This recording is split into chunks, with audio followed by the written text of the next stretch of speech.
that away. So, I think the public has questions about, why did the city proceed crafting those measures when it was also crafting a local coastal program amendment?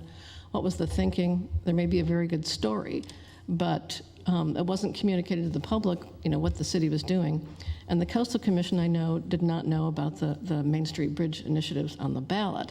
So there seems to be, a failure of at least, communication. So while we've been, really all over the Pillarcitos Creek Bridge initiative, I just see us sort of stumbling through the Main Street Bridge project and related issues. So I've had many emails from people and calls, and I think it's something that we need to stay on top of, communicate well and frequently about, and, ride herd on the Coastal Commission, because as we know, they're understaffed and under-budgeted, and it can take a long time to, get on and stay on their radar screen. So I'd like to see a similar parallel process with the Main Street Bridge as we're pursuing with the Pillarcitos Creek Bridge. And I know the Main Street Bridge is high on our list of priorities for the budget. I know the Pillarcitos Creek Bridge, the same. So I think we owe the voters and the public, a similar process and level of commitment. So that's all I wanted to say. And I can answer a little piece of that. I think where Pillarcitos Bridge rose to priority was it fell down. Can't cross it. That was the situation there. It would be reversed. So you can only do so much at a certain time.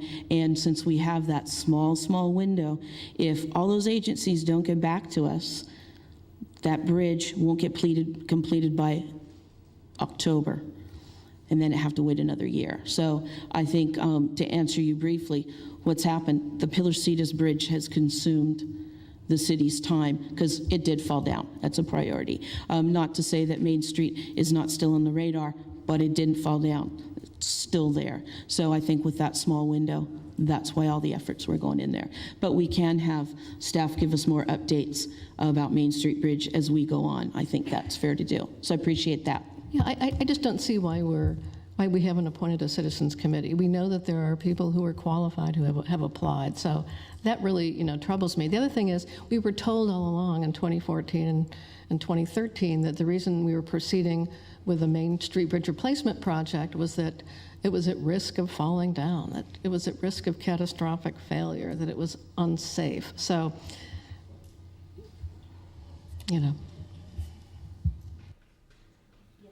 Go ahead. So I think all those comments are well taken. I think we're dealing with a situation of competing limited resources with staff, but I think it's appropriate to have an update on the status, full status of the Main Street Bridge rehabilitation and Main Street Bridge Committee and all the elements associated with that project, preferably at the next meeting. But I think that we need to keep it on our radar and also move it forward. But I think that it's wholly different from the Pillarcitos Bridge because we had to act now we had to move faster. There's more urgency, and everything can't be the most urgent. But I think it's rehabilitating the Main Street Bridge and making sure it's safe and appropriate for our community is still important, not unimportant at all. But everything cannot be the most important thing, and that's my take. But I would like to see an overall update, and we should move forward with the committee. And if we don't have the right profile per the requirements of the committee, then we'll need to recruit more people to be on that committee. Are we still in a safe zone about discussing this?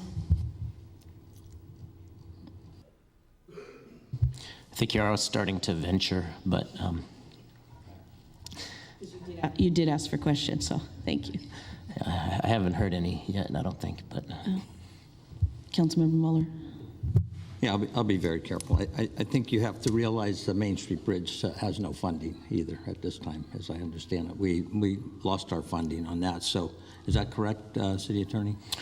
The consultant team still holds out some hope that some level of state funding will be able to be secured as we move forward with the project. All, of course, depends on the report that we receive on the structural integrity of the bridge. I also think it's important to keep in mind that the committee was formed at the time when the bridge project definition included essentially a remodel or replacement. That has all really come to a halt at this point, and I think the only focus of at least the staff at present, unless council directs otherwise, is on rehabilitation only option in accordance with the voters' expressed preference. All right, thank you for your report and the update on that, and we'll look forward to more updates going forward. Thanks. So we'll move now to the consent calendar.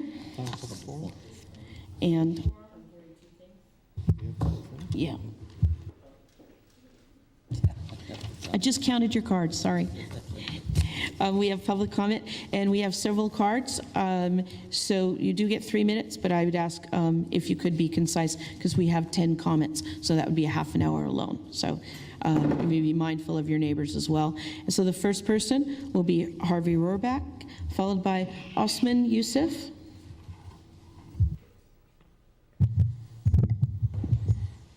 Harvey Rohrbach. I'm speaking as a member of AFOG. That's the Advocates for Open Government.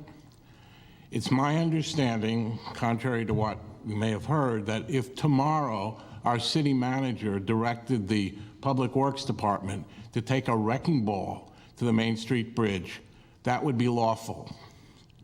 As far as I understand, there is no current law that absolutely forbids the city from destroying the bridge.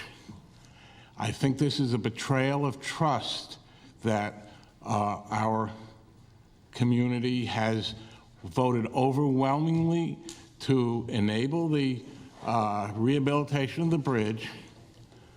And what happened last year was the Coastal Commission and the city were doing this. And consequently, the city code is not consistent with what the voters wanted. And I think this is an example of the kind of behind-the-scenes action that is just not transparent. And AFOG is going to be checking into the status of what the City Council has been doing and making sure that things are done in the open.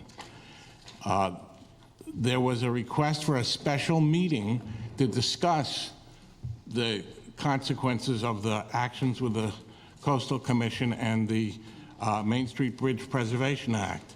That special meeting request was denied. There was a request to put an agenda item on the City Council docket to discuss this. That was denied. It's time that the citizens understand that we must not let the behind-the-scenes actions occur. Last year, we heard how terrible it was that that bridge could collapse at any moment, and it was a real public safety issue. Nothing has been done about testing the bridge. I applied to be on the Bridge Advisory Committee months ago. Nobody has been notified.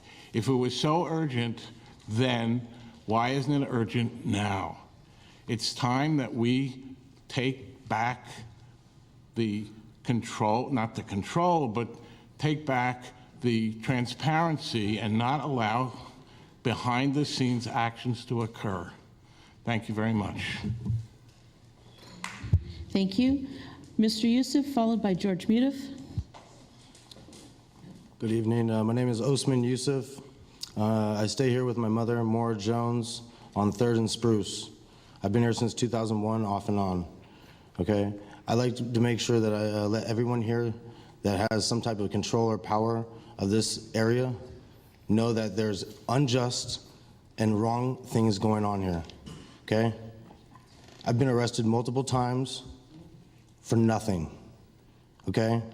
I've had these cases dropped, and you guys pay the sheriff's department to protect us and help us. Okay? I want to make sure you guys are aware of the unjust and wrong things that are going on here. Okay? And if you'd like to see a short video of what I'm talking about, it's on YouTube and you can look it up. It's N8 space OZ. That is N8 space OZ. Now, I don't know about who you people are, okay? But I'm Irish, German, and Sudanese. I come from Palo Alto. I graduated Gunn High School, okay? I'm not the smartest person in the world, but I consider myself somewhat educated. I'm ADD, ADHD, and dyslexic. I have a very hard time reading, writing, and spelling. I'm not gonna take up too much of your time, but I will be coming here every time there's a meeting here to tell you what I see and what's going on. Now, if you guys signed off or whoever you paid for to do this bike trail, okay? If at the new light, if you walk the bike trail, before you get to the bar or the double-decker bus, just walk along there and see if you see anything that is not legal. As you're the lawyer, you should be knowing what could affect our town. You know what I'm saying? Like if there's something that's not marked right, and someone could get hurt and sue our town and make it have less money, for us to provide better things for our people, then you should be on top of this. I don't know if you guys walk or bike at all, but I can tell you that I have video and documentation of many things that are wrong in this town, okay? And I can say that it is appalling that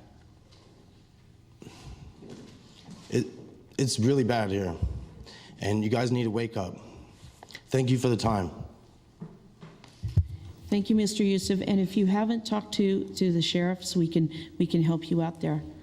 And we can talk to you after the meeting, or do we have... I put perjury charges on a sheriff a couple Fridays ago. Perjury charges on a sheriff, a deputized sheriff. Mr. Monk... Sir, Yeah, sir, I'm just going to ask you, does the city have your information? You just put your name on the card. Does the city have your contact information? If No, if they not, don't. They don't. Could you write it down, and our city clerk will get that from you, okay? Yep, all right. All right, thank you, sir. George Muta, followed by Jerry Steinberg.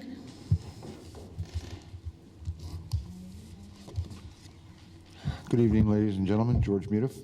I'm here to, I am very glad to hear that you guys were discussing the Main Street Bridge, but it seems like we're kind of dancing around the elephant in the room, and that is that there have been some very serious allegations described on the prior council on this bridge, on actions taken by the prior council. I have no idea how this is all going to turn out, but I did want to come here specifically to open a door, so to speak, and I'm not very comfortable doing it, but I'm doing it anyway, for dialogue, for further dialogue. I think good points have been made in terms of public perception and limited public knowledge, transparency, and of course the list goes on. But the allegations that have been levied are, in my view, very serious and demand attention. And I don't, of course, this is Half Moon Bay. Allegations fly all the time. But these are pretty tight allegations, and they're fairly extensive. And I think it is incumbent on this council to address them publicly, address them fully, and put them to bed. Whatever the answers are, they are. And let's just all deal with it and move on. We really need to get past this Main Street Bridge, and we need to get past this type of conspiratory thinking, and start working together on things. So if you guys can agendize this as an item where there is public discussion and is some back and forth, where this can be fully vetted, I would be very appreciative, and I think it would save us all a whole lot of trouble in the long run. Thank you for your time. Thank you. Jerry Steinberg, followed by David Bloby.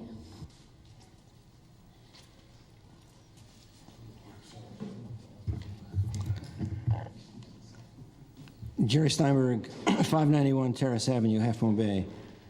Thanks for the opportunity for allowing me to make some comments tonight.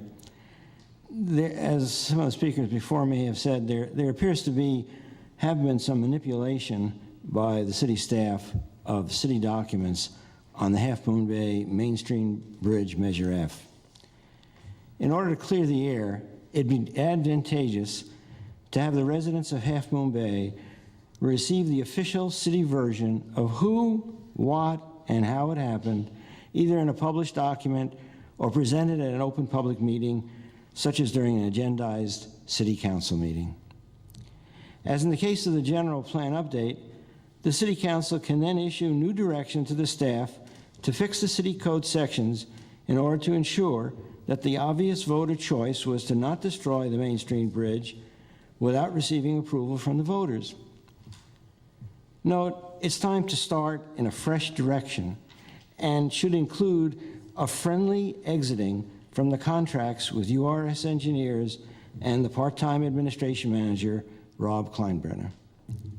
And yes, let's do the testing of the existing bridge to understand what repairs will ensure its continued usage in the future. The testing engineers can also highlight in their reports the sequencing of the repairs to allow, if necessary, the spreading of the work and the costs over time. Thank you. Excuse me, Mr. Steinberg, you mentioned you believed there was manipulation of city documents. Yes, Do you ma'am. want to state who you thought they were manipulated by? I think there's been some comments that there have been changes in the documents that were submitted to the Coastal Commission and the city. In other words, there were some, they were called Measure F, but they were really there was mix-up between the Measure F and then the actual Main Street Bridge. Just to be clear, you're saying that councilor staff has manipulated city documents? Yes, I am. Okay, thank you. David Oblovi, followed by Frank Garrity. Thank you. My name is David Oblovi. Mayor, I'd like to answer your question specifically that you just asked Mr. Steinberg. The measure that was adopted by the City Council on June 17th, 2014, the words in that measure, the actual amendment that measure stipulated, was altered by the city attorney before September 23rd when the measure was presented to the Planning Commission as the Measure F/Main Street Bridge Preservation Act. That was illegal. It's called legislative tampering. My point up here now is not to get into the nitty-gritty of the allegations I've made over the past 2 weeks. My point is to show you why we need to have an open forum and disclosure. Mr. Condati stated several minutes ago in regards to the Coastal Commission that the city submitted on December 5th its paperwork to the Coastal Commission. Well, functionally, he said it was with the Coastal Commission. The reality is the Coastal Commission has not accepted the paperwork. They have sent it back twice for incomplete filings. The December 5th submission tried to pass off the modified Main Street Bridge Preservation Act that Mr. Condati, on his own and apparently without oversight, changed. Notice that Section 11 of that act states that the amendment shall not be changed without, amended or changed without a vote of the people. We don't have transparency in this process. You've lost the trust of the public. The allegations I have made could be completely false. Maybe they are. But without a public airing, without a public discussion, without a public dialogue, it's never going to happen. The city has worked aggressively to stymie any investigation, any look, any glimpse into the back workings of what's happened here.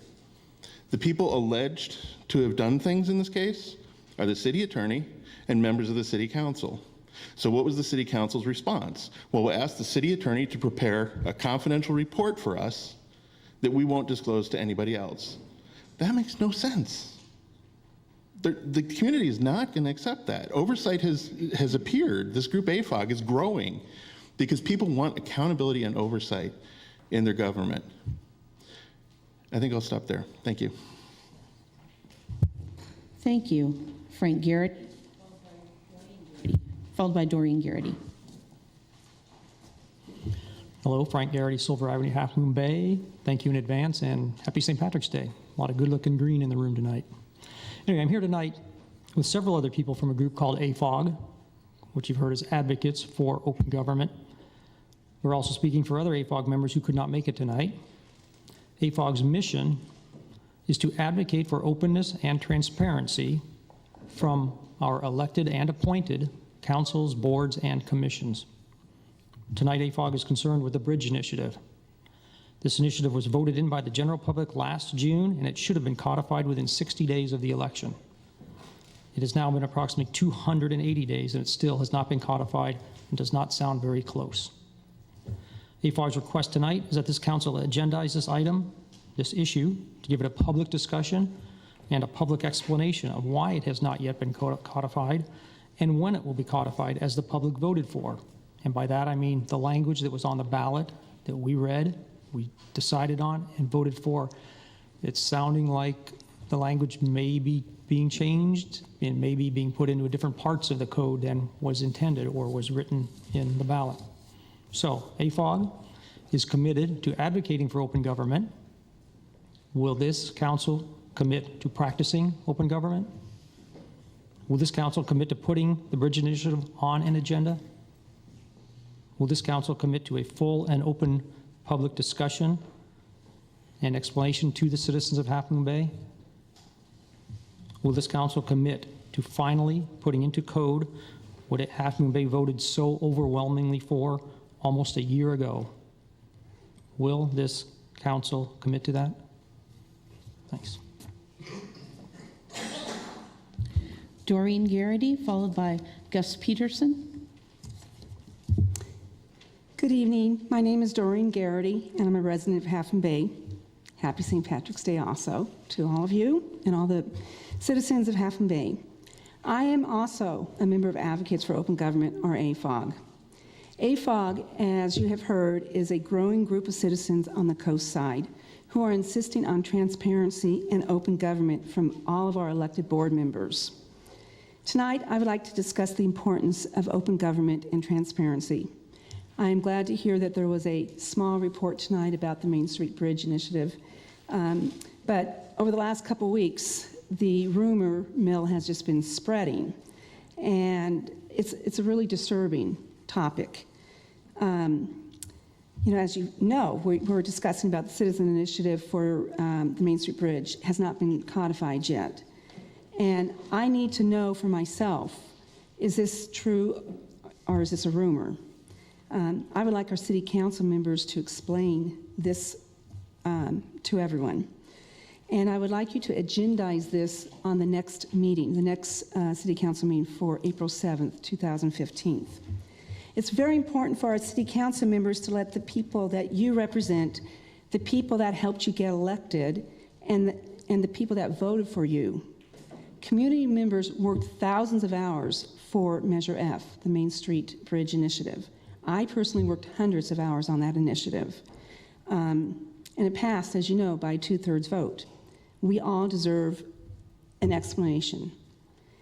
We all deserve an opportunity to discuss this in an open forum at the city council meeting, preferably in 2 weeks on April 7th.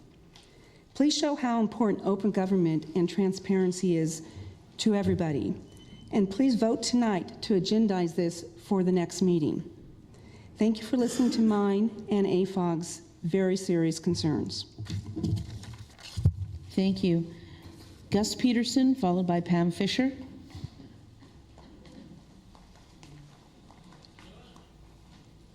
Hello, I'm Gus Peterson from Moss Beach. I'm here tonight as a member of AFOG, Advocates for Open Government, and I'm a new member, and I'm from outside of the incorporated township, but I'm here because this affects me. I have heard a number of things through yon rumor mill that are really very concerning, and I've heard things that lead me to believe there may be misdoing in the staff and or council here. And as a relatively new resident of the community, I'm appalled, and I think that this group AFOG has a meaningful mission and is something that should be listened to by the community and especially by the leadership here. If there is misdoing in the hands of the staff or the council with regards to legislative documents or anything along these lines as the rumors stipulate, then well, I think we're in very dire straits as a community. So I would encourage the council to do as many commenters here are asking and agendize the Main Street Bridge Initiative so that people can discuss these things and have an open forum.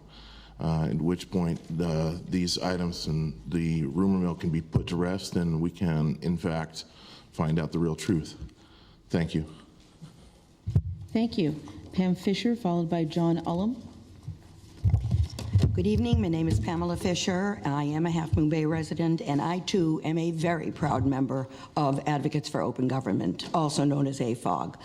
AFOG's membership, I will repeat, is growing and now represents members of the public who live in Half Moon Bay, as well as all of the unincorporated districts. To be clear, AFOG's mission is to serve the citizenry of the coast side by exacting transparency and the highest ethical standards from our coastside boards, elected, appointed, and their employees. If any or all of the allegations on Talk About, that's the rumor mill, relating to the Citizens Initiative for the Main Street Bridge, known as Measure F, are true, it saddens me to say that the Half Moon Bay city government and citizens of Half Moon Bay have a serious problem that is not just going to go away.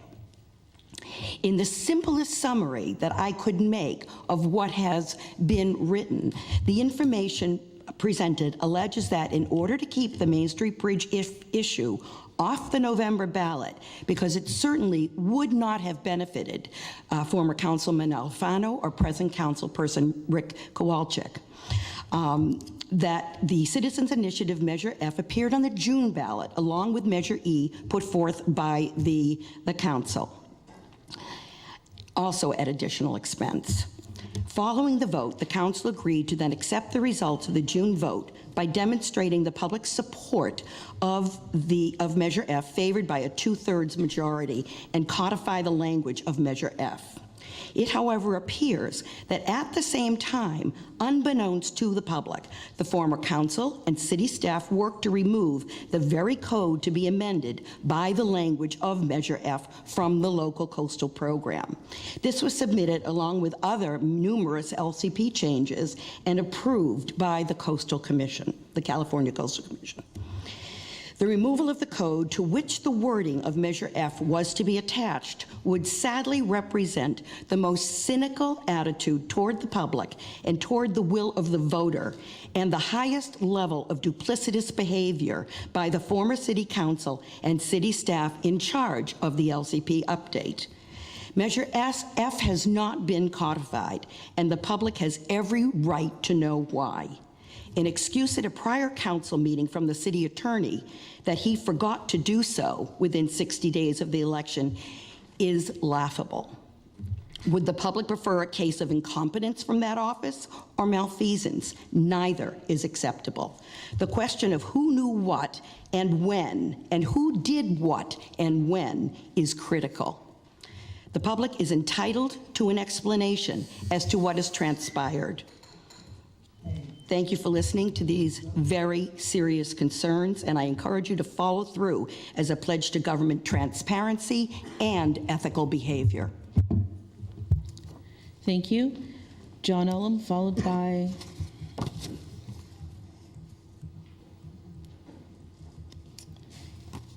somebody. We'll figure that out. John, you can go ahead. Hi, John Allen from Half Moon Bay. I'm sure you all are aware, because it's your politicians and you have faith in the system, that it's important that in a representative democracy like we have here, that people have faith that what you're doing is lawful, that your actions are intended, are transparent and aren't trying to fool us or outsmart us, that you're trying to implement the rules and the laws that are passed. That's like I said, it's really important that that be the case. But as you can hear from the comments and what you may have heard on your emails and the fact that you got, the 2/3, nothing gets decided by 2/3 in America these days. Yet 2/3 of the people basically voted that they didn't trust you guys to make the right call on the Main Street Bridge. I'm not here to argue all this other stuff, but I just want to give you 2 examples of why I don't trust you guys, why I question why everything you say, whether it really matters, whether it means anything. We were told by the 3 members that are still here from the previous city council and the other 2 that were here that we had to have a snap election to decide Measure E and F because it was costing the city hundreds of thousands of dollars to wait. And then there was an expression of concern about the bridge crashing, burning, that kind of stuff. But we were specifically told it was costing the city money to wait till November to make a decision on the Main Street Bridge. We were also told by one of the city councilors in support of Measure E and against Measure F, the testing had already commenced on the Main Street Bridge.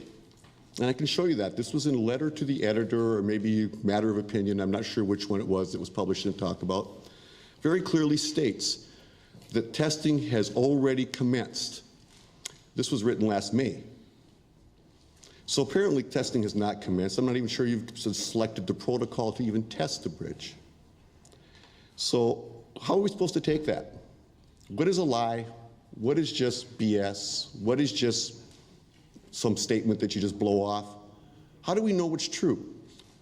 And as you can see, we don't really know whether Mr. Condotti is outsmarting us, or if he just made a mistake, or if this is a matter of, things happen. And then but instead of being forward about this, you have your third reason why people have trouble trusting you guys, is that you come out and say you're going to have a report. Mr. Condotti is going to explain it to the five of you what happened. We're not get to see it. It's supposed to be a confidential report. Now, if there was legal advice or advice of any kind in that report, that would make sense. That could be redacted.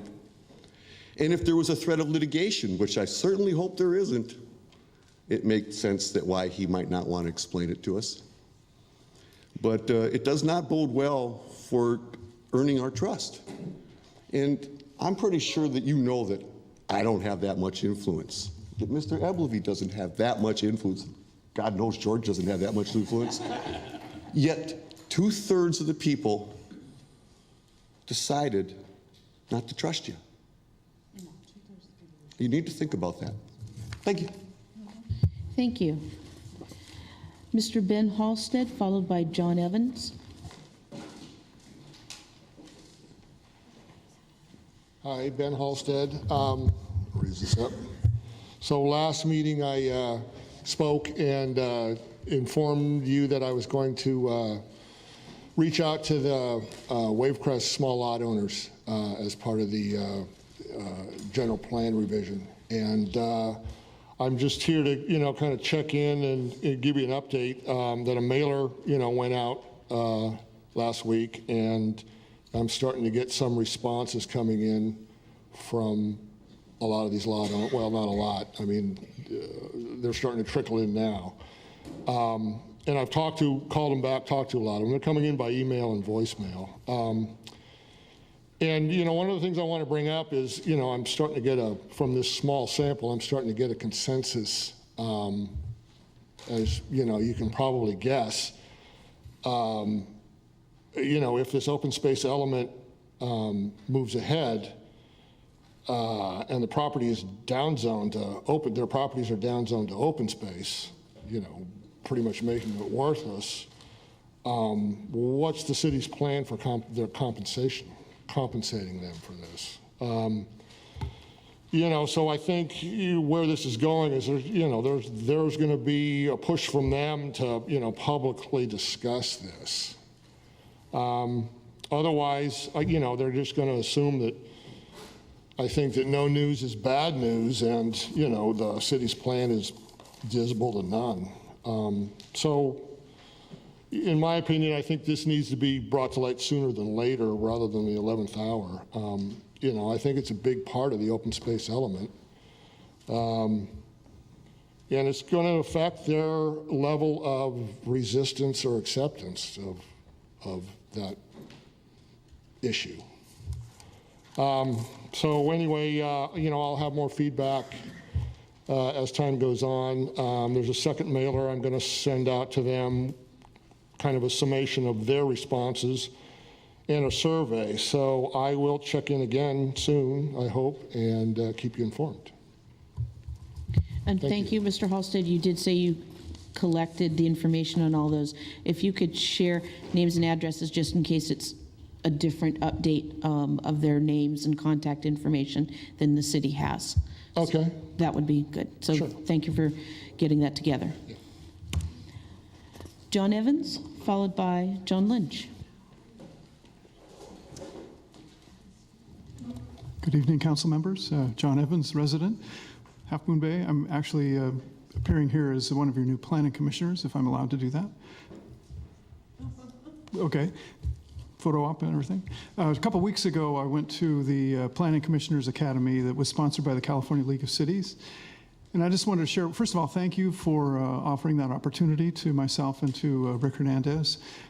I was skeptical about going to that. It was 3 days out of my design practice, as well as other conflicting things we have going right now. And I was pleasantly surprised. It was just absolutely rewarding. Every single session that they had was either good or great. All the presenters were professional. There were 300 attendees from 400 cities around California. Most of them were planning commissioners, a lot of them new commissioners like I am. And the range of subjects was everything from abstract planning to actual nuts and bolts of how to prepare findings that are practical and can hold up. There were, and I look forward to maybe sometime in the future sharing more detailed information. Maybe the council and the planning commission can do that jointly somehow. Just to share just a couple of things. There were a few things that I had a real misconception about. For example, Caltrans has a program called Complete Streets Policy, and the director of that division of Caltrans was the presenter for us. And they have a lot of focus and effort now going to working with their highways, which we have here in town, that are working for not just automobiles, but also bicycles and people. And they're working with communities. They have a priority of developing new standards for these communities, as well as grant money that might be available. And there were some cities there with examples that they have worked with Caltrans on that. So that's really new to me. I always thought that was some immovable, unworkable agency. It was great to make that contact, and maybe some of you are already working with that with the San Mateo County. The city of Glendale is worked with Caltrans, and they have a term they call traffic calming. And I know the traffic is an issue that keeps coming up for all of us. And they talked about that, and they did a study, and they worked on this, and they have a project where they make fewer lanes with slower speeds, and it actually results in faster arrival times. Very curious, and more safety. And Caltrans is pointing out when there's accidents, it also makes more congestions. One of the presenters was talking about his 8-year-old son, that if the studies show that if he gets hit by an automobile going 20 miles an hour, there's an 80% chance he'll survive. And if he gets hit by an automobile going 30 miles an hour, there's an 80% chance he will not survive. Very interesting statistics. That slower traffic actually makes faster arrival times. There was also a group there called the Center for New Urbanism. Newport Beach was dealing with a problem where Highway 1 blocks their city from their own harbor. And they did a whole study and charrette about that, and it was really interesting to meet that group and talk to them.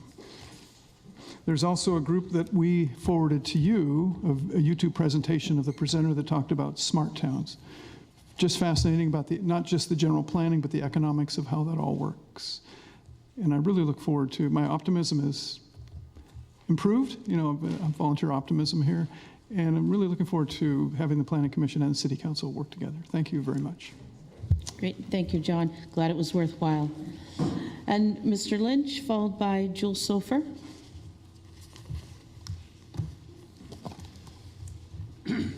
Mr. Lynch, glad to see you're in the spirit. You got a new hat for today. Happy St. Patty's Day. Hello, Mayor Fraser and council members. I do wish to express my concern as to the seemingly inability of the City of Half Moon Bay's government to comply with the clear mandate of the voters of the Half Moon Bay Initiative relative to the Main Street Bridge Preservation Act. I can understand that mistakes can be made, but I not understand why there's been such a wall of silence and no external evidence of activity in this regard for many months now. Worse, I cannot fathom why the matter is being discussed between the city attorney and the city council under the shroud of confidentiality. Is the property being sold? Is there a personal matter associated with this? Is there a monetary liability? Or has the Brown Act been revoked? I am hopefully that today's council meeting will clear the air about this issue in particular, and I sincerely hope that the city will take steps to preclude reoccurrences of such crises of confidence. I ask that this letter be part of the meeting, and I already gave one to the city clerk. Thank you. Thank you. And Jules Sofer, please.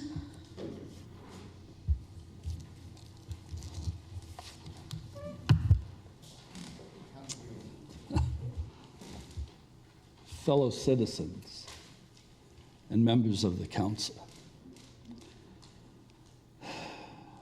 I think all I can do is review Civics 101. And that is that when the people in the United States vote on something, that's the sovereign of the country speaking. They don't speak very often, but when they speak, they expect their commands to be followed through. They don't expect to be met with a silence and an unwillingness to carry out the command. In the old days, that used to be called treason. We don't draw and quarter anymore. We've gone away from that since the 1600s. But it is unacceptable behavior on your part to not follow through with the mandate that we gave you, 67%, to fix the bridge. And remaining silent about it is unacceptable. Thank you. And that finishes public comment. Mr. Kondati, would you just, the big question people had kept asking was the Main Street Bridge codified. Could you repeat that again? The measures were submitted to the Coastal Commission for codification. Before they can be entered into the municipal code or into the land use plan, they must be certified by the Coastal Commission as being consistent with the policies of the Coastal Act. That process is underway. In the meantime, the bridge measures are fully in effect. I don't know upon whom some of the speakers are relying upon for the legal advice that the measures have not taken effect, but that's certainly not my opinion. And then lastly, the notion that I manipulated documents that were submitted to the Coastal Commission before they were sent, those are pretty strong accusations. The reference to a Planning Commission meeting report that related to Measure F was a document that I did not author. If you recall from my December 16th report, when I was reviewing the matter for the November 17th City Council meeting, is when I came across the reported appellate decision that essentially says that the election process outlined in the California Elections Code for passage of a ballot measure is the functional equivalent of the notice and hearing process that the city was in the middle of going through prior to submitting the measures to the Coastal Commission. When I realized that, I advised staff that further public hearings before the City Council were unnecessary, and the two measures, the June 3rd measure and the June 17th measure, were forwarded to the Coastal Commission for certification shortly thereafter. To my knowledge, the documents that were forwarded to the Coastal Commission are verbatim from what was adopted by the voters on June 3rd and what was approved by the City Council on June 17th.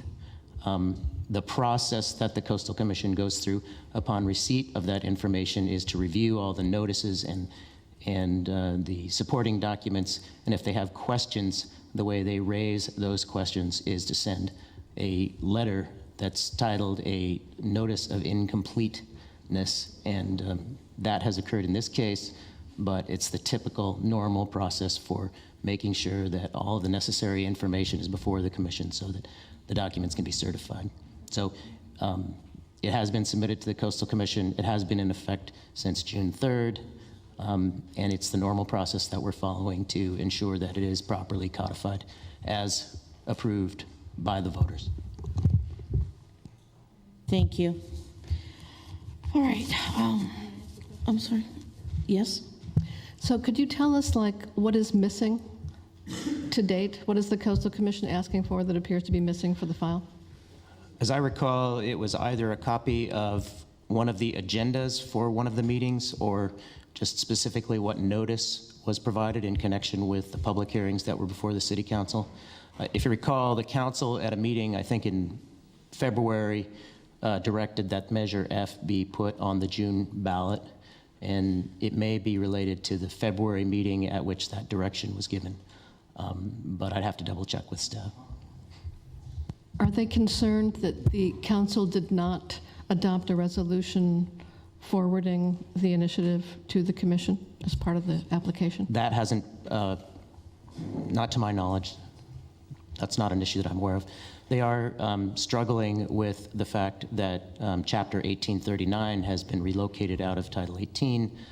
The options that they have proposed are either adopting Section 1839-045, which is the section of Title 18 that was modified by both measures as a standalone, which it functions perfectly as a standalone section in Title 18, or adding it to the provisions of Chapter 1820, which specifically deals with the issuance of coastal development permits and the findings required in order to approve a coastal development permit.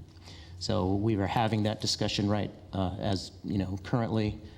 We haven't finally reached an agreement with the Coastal Commission as to what is the most advantageous, but that discussion is underway, and I don't expect that to be a major obstacle to moving the certification process forward. Now, might there be a recommended approach that would conflict with the language in the Citizens Initiative adopted by the council?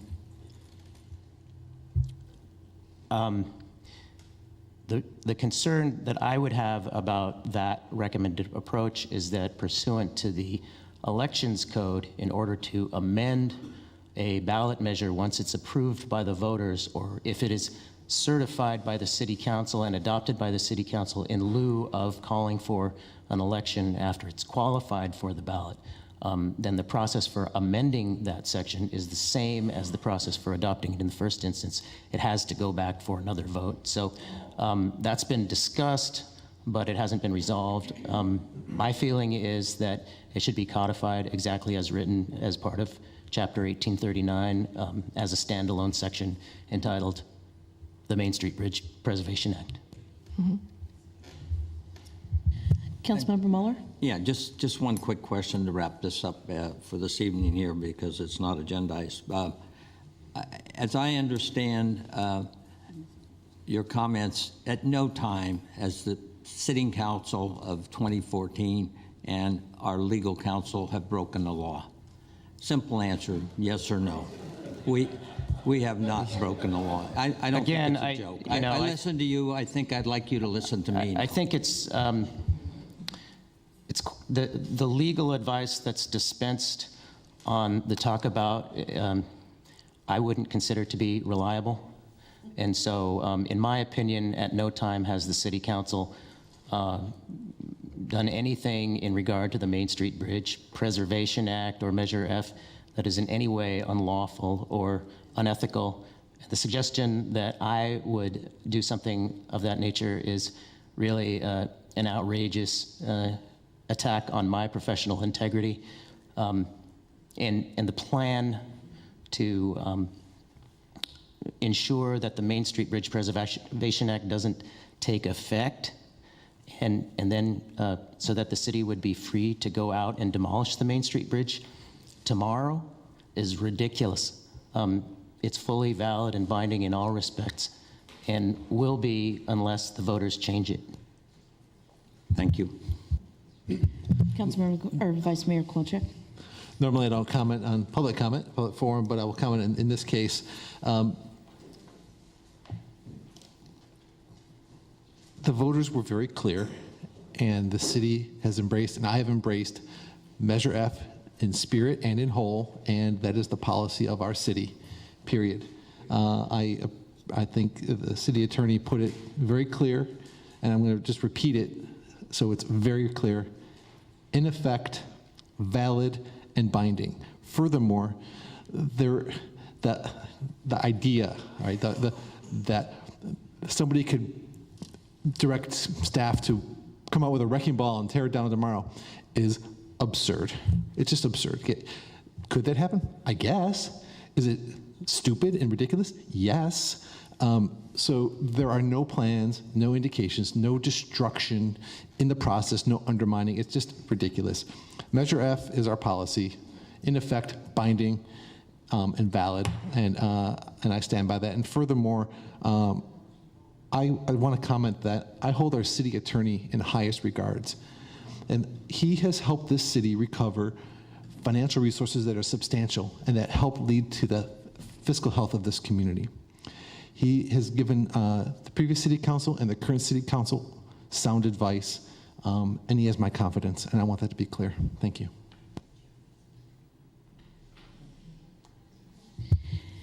We'll move on now to consent calendar.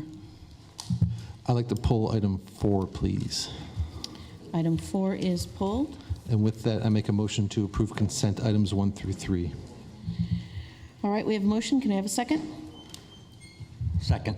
It's been moved and seconded. Roll call, please. Aye. Excuse, did we pull item 4? Yes. Okay, we did. Aye. Aye. Yes. Yes. Thank you. Yes, and it's been asked if we could take a few-minute break, and we'll resume at as soon as you get back. Yeah, 5 minutes. Thank you.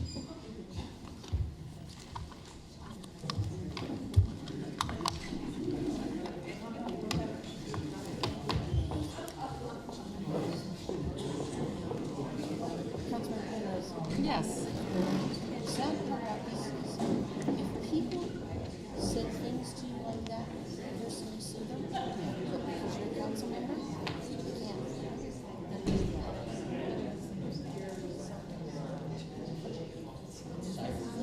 I'll tell you, I don't pay attention to and I don't either. So to me, and I love it.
hold in here because all of a sudden my fingers.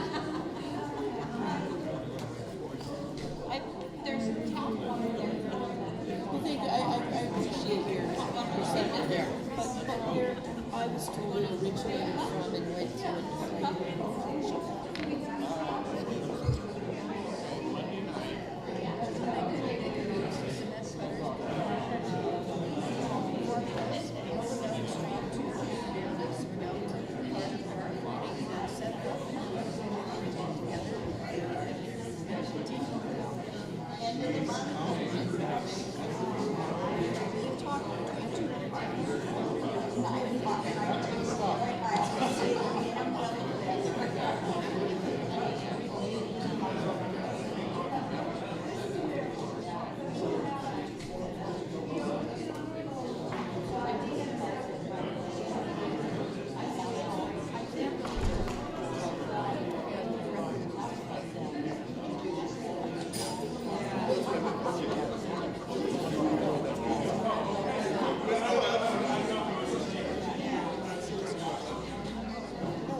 We've got a 2-minute warning. We're going to begin at 7:30.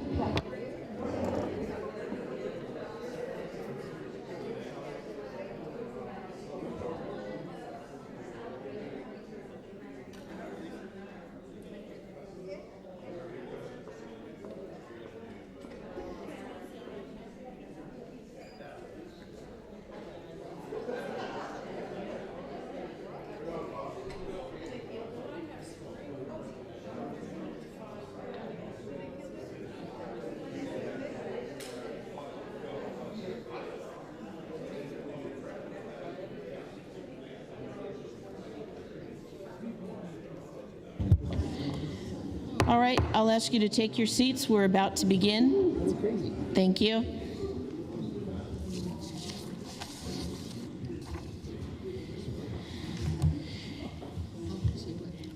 So we had item number 4 that was pulled by council, and that was the resolution approving an award of construction contract to Half Moon Bay Paving and Graving for the Mac Dutra Plaza remodel project, and the amount not to exceed $380,000 and $645, and approving a construction contingency of $15,000 for a total construction project cost of $395,645. And Alex, are you up to tell us about this project?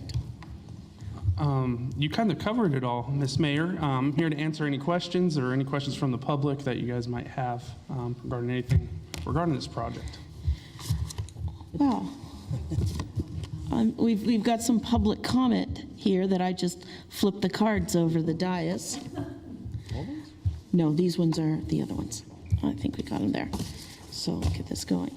I know I can just tell you from a historical standpoint, the Mac Dutra Plaza remodel has been in the works for well over 4 years. We've improved the bathrooms. We've tried to do things as we have gained money. And 4 years ago, we had the Cal Poly graduate program come to town and do an entire downtown study. There were many workshops held, meetings with merchants, just all around things we could do to improve the atmosphere for not only tourists, but for those of us who live here. And the two glaring things that they came out with in amongst this whole project was to open up Mac Dutra Plaza. That was the number one thing they had suggested, as well as signage. And I can tell you, when they all came into town and asked, how do you get to your beach? We knew we had an issue with signage, and we have that coming up shortly. So we didn't have any money at the time to do anything, but We had told the students it was so valuable, and we had input from over 300 people on that whole area, that we would never put it on the shelf. We'd work toward it as we gained money. So for the last 2 years, more work has been done to get us to the point where we're at now. So that's just a little background and history upon that. Council members, do you have any questions? We do have some cards from public comment. I think I'd like to hear the comment. All right, so let's begin. And first up, we will have Sue Pritchett, who was one of the artists on the old wall there, and followed up by, I believe that was your card, okay, followed up by Harvey Rohrback. Good evening, I'm Sue Pritchard. I live in Montera. I won a grant to put the mosaic in Dutra Park in 2000 just for the materials.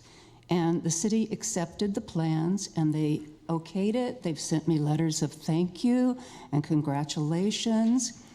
And then people from Cal Poly came in and said, undo this. Well, they may have talked to 300 people, but more than 300 people worked on that art. And I saw people from 3 generations just put in 1 stone for Grandma and Papa and the baby. And that was 10 years ago. And these people come back. And some of the people that worked on that have passed away. And their heirs come back. And they say, remember, Grandma? Remember when we did this? And it was very important to the community. I understand that it hasn't been maintained for years. It hasn't been washed. 4 years ago, I looked at it and I wanted to pressure wash it, which was not my job. And I am incredibly disappointed that we don't understand our heritage. All these people worked for this. It's their community. It was their little children. Some of them just put in 1 stone. And to just demolish this disregards the people who live here. So I would like to revisit the destruction, the paving, and look at this again with more caring for our community. Thank you. Thank you, Sue, and I will ask the audience to respect everyone's opinions when they come up. Thank you. Harvey Rohrback. Hi, Harvey Rohrback, 464 Pine Avenue. This issue has a lot to do with the Main Street Bridge issue in the sense that it's a betrayal of trust. The Main Street Bridge is a betrayal of trust of the 2/3 of the voters who wanted to keep the bridge. The destruction of the beautiful mosaics that were done as a community art project is a betrayal of trust of those people. There's no reason that we should destroy that beautiful work. It's something that the community was all involved in 10 years ago. They worked hard. They feel a sense of accomplishment there, and it's just wrong to destroy it. It's also wrong to take away the benches during most of the day. The day laborers who hang out there, they need a place to stay there. So I would urge you to just clean up the park, improve the restrooms, but don't destroy the park and don't approve this contract. Thank you. Thank you. Mr. Oblovi, followed by Naomi Patridge.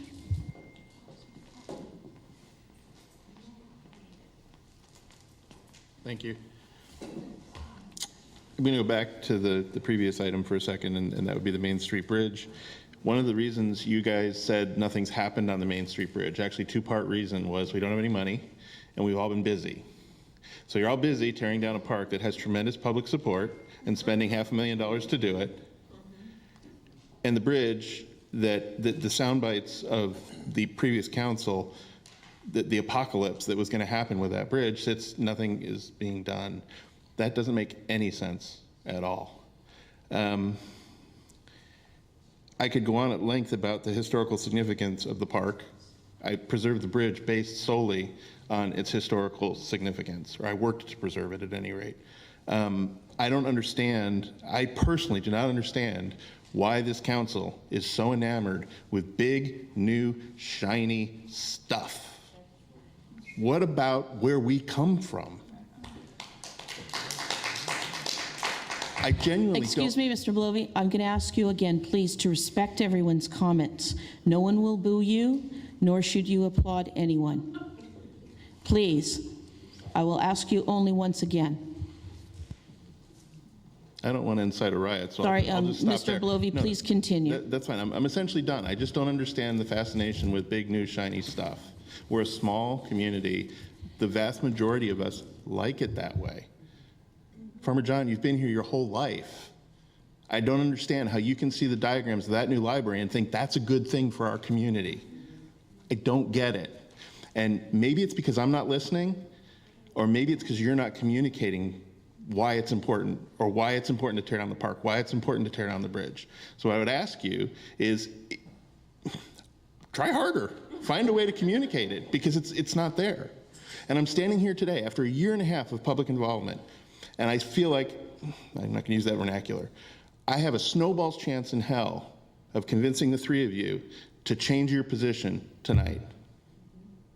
Maybe I'm wrong. In fact, prove me wrong, please, I beg you. But it shouldn't be that way. When this becomes a wall that we just come up and yap at and we get nothing back, we've lost. We've all lost. Thank you. Thank you. Naomi Patridge, followed by Hester Shell. Naomi Patridge, 487 Laurel Avenue. I'm speaking as Vice President of Main Street Beautification Committee. And Mayor Frazier, thank you for going through the process in which the park was first asked to be looked at. As you know, when the cities were in dire straits and none of the parks were being maintained, we had the Adopt a Park ordinance, not ordinance, but suggestion. In fact, it was suggested by Mayor Frazier, and Mr. Kowalczyk did talk to Main Street Beautification Committee about maybe adopting that park. After much discussion and the money that we put in redoing the bathrooms, we decided maybe we could do that if we were able to, put money aside. And our idea for doing the park came from the San Luis Obispo students. And one of the reasons why we found it to be a really great idea was it was opening up the park. It was making the park more useful for the community, where there could be gatherings, where there could be social things on Saturdays and on Sundays. It could be a meeting place. And the tables and chairs are all going to be more or less kind of like portable. So like at Pumpkin Festival, when we have the pancake breakfast, things can be moved easier and things can be done. It was my understanding that the lady that did the murals had indicated first that she was okay with moving the things. So at that point, we thought we had covered all the bases in which those things were going to be moved. I mean, if there are ways to preserve that and put it in other parks, I think that should be done. So it was never our intention to remove that and demolish that. So I want you to understand that, okay? So I would really like to open up that area, because that is a great meeting place, and it is a great place. We don't have anywhere for people to perform, people to have concerts, or to do anything. And if we need that, I mean, we're talking about a plaza. So that would bring the community together better. So that's the concern of the Main Street beautification, and we really like to make that whole downtown area more inviting, and more inviting for the general public, not everything for the visitors. Thank you. Hester Shell, followed by John Ullum. Esther Shell, 640 Johnston Street. I want to thank you for your comments, former mayor. And I am all about positive solutions, and we have a PR nightmare on our hands with destroying public art. I consider it just an oversight that maybe budgeting how to remove and relocate the mosaics wasn't in the master plan for the revamping of that corner. All for making that corner open and having an outdoor stage there. But let's be responsible to the artwork and the legacy that's involved in this piece of artwork. I want to encourage a no vote this evening on your resolution to approve the award of the contract, and give yourself some time to figure it out. You have an opportunity here to make this right.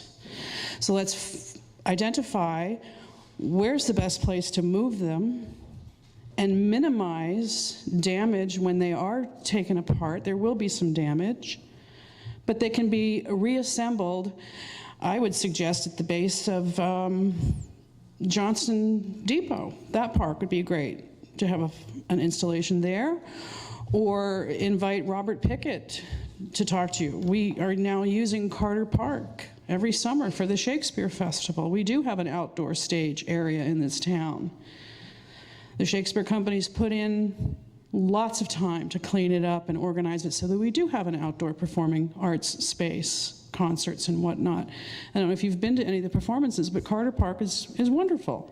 Natural amphitheater, and it's also a perfect spot to move these lovely mosaics that have the heart of the city. I've been posting on the new Nextdoor bulletin board. I know, Vice Mayor, you've probably read my postings. When this first came up quite a few months ago, there were, I think, close to 70 comments.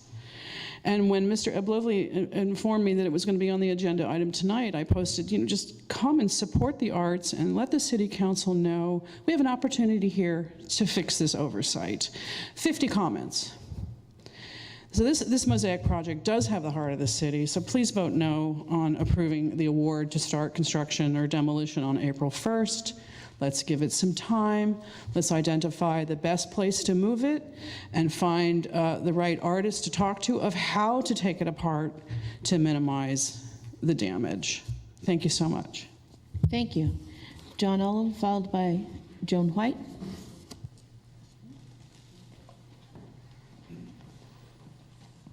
Thanks for having me up here. Just before the meeting restarted, Alex pretty much answered the questions that I had. But maybe y'all could have Alex share with us the efforts that were made on behalf of the day labor community to actually find them a place to continue doing what they need to do to feed their families and work to do the jobs that they do. So if you could have Alex kind of explain that to us, those efforts. And the solution doesn't sound great, but it sounds very workable. And I assume there's a plan to keep the bathrooms open the whole time and a path accessible to it, so those guys can make use of the bathrooms. So thanks. Good work, Alex. I appreciate that you did that. Thank you. Joan White.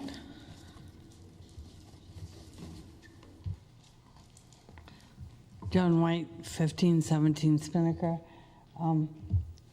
I want to comment on the fact that you got the letters of thanks and really how it does hurt the people that come back here and see the work destroyed. That, that place doesn't bother me, and it gives people a chance to pick up day laborers. So I think, what are we doing here? Also, Mr. Rohrbach was 100% right. And this lady here, 100% right. You need to back up, think about it, and then that's it, okay? Thank you for your comments. A couple of things were mentioned, and I know staff can give some updates on that, and particularly the movement that's been done to accommodate some of the people who hang out in the park during the day, and the moving tiles. I believe we can have a lot of information on that, because that was heavily researched on what we could do about that. So I'll let staff explain some of what has gone on. Thank you, Ms. Mayor and members of the council. Alex Kojiki, Deputy City Manager for this great city. I went ahead and I took some notes of the public speakers and kind of the issues that they raise. I just want to first kind of start off this, kind of my response to the issues that were raised is that tonight is the 11th meeting where Dutra Park, this project, has been discussed openly with the City Council, Parks and Recreation Commission, at real estate committees, at business roundtables, community meetings that were held in July. So I want to let you guys know that city staff has been working to make sure that there has been opportunities for the community to participate. This really started off in December 17, 2013 at a joint Recreation City Council meeting with the Beautification Committee wanting to work on doing some revamp of Dutra Park, and there was a conceptual design that was included at that time. Shortly thereafter, one of the first concerns, you would think as city staff, is to reach out to the artist, because there would be something that has to be done. You have to make sure you have contact. So I reached out to Ms. Pritchard about a year and 4 months ago and discussed, and I invited her to a meeting with the landscape architects and with the Beautification Committee representatives when we first did this project. Throughout the period, I've had responses of yes, it's fine, and then at other points, no. But eventually, what happened with the art is that the city's going to do a good faith effort, and we're going to do our best to try to preserve a few pieces of the mosaic arts because we understand how important it is to this community. One of the items was the golden retriever, the dog, the mosaic tile. One of the items is that we're going to try our best to relocate that piece to the dog park, and that has been out there, and we've communicated that with Ms. Pritchard. The other item is that within the scope of the contractor's work is to try to preserve that piece, along with one other small piece that would still be put in the park itself. There's going to be an area towards, I would say it's the most easterly end of the park where the bell is going to go, the Dutra plaque, and then also a piece of the art that would stay there as well to really show where this park has come from, so that there still is a piece of that still as part of the new park. So that'll be on display as well with all the materials of what is being kept from this current version of the park. Furthermore, regarding the art, the city basically came into an agreement. I'll read you one of the whereases in the agreement that we have signed with Ms. Pritchard and the city. And it's the fourth whereas of this agreement. It's the waiver and release of Vera Kappa and other artist rights, something we have to do. In order to reuse the art, we have to get a release from the artist to allow us to use it somewhere else in the city. If we didn't get this release, we would not be able to reuse the art whatsoever. We'd have to demolish, and that would be it for it. So one of the whereases is that both the city and the artist desire for some aspects of the artwork to be conserved and redisplayed in other locations. And in order for the city to legally conserve and redisplay any of the art, city and artists acknowledge that artists must release all her rights to the artwork. So city staff has been trying to do a good faith effort over the last year and 3 months as we go about this, and we understand how important it is. And I just want to let you know that, and that we will try our best. I can't guarantee 100% success, but we're going to try our best, and it is within the scope of the work for the contract to try to remove this art all in one piece. It's going to be difficult. I can't guarantee 100% success, but at least with the golden retriever and one other piece to try to redisplay it somewhere else in town so that it still is going. So that kind of covers the art piece of what we've been dealing with. Regarding the benches, so there was a comment from a speaker about benches. There will be two.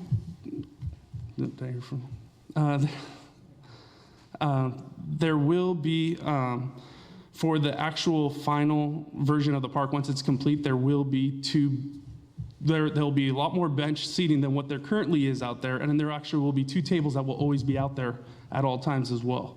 And there will also be temporary tables that can be brought in, brought out, depending on events as well. So that's kind of in the plan for the project.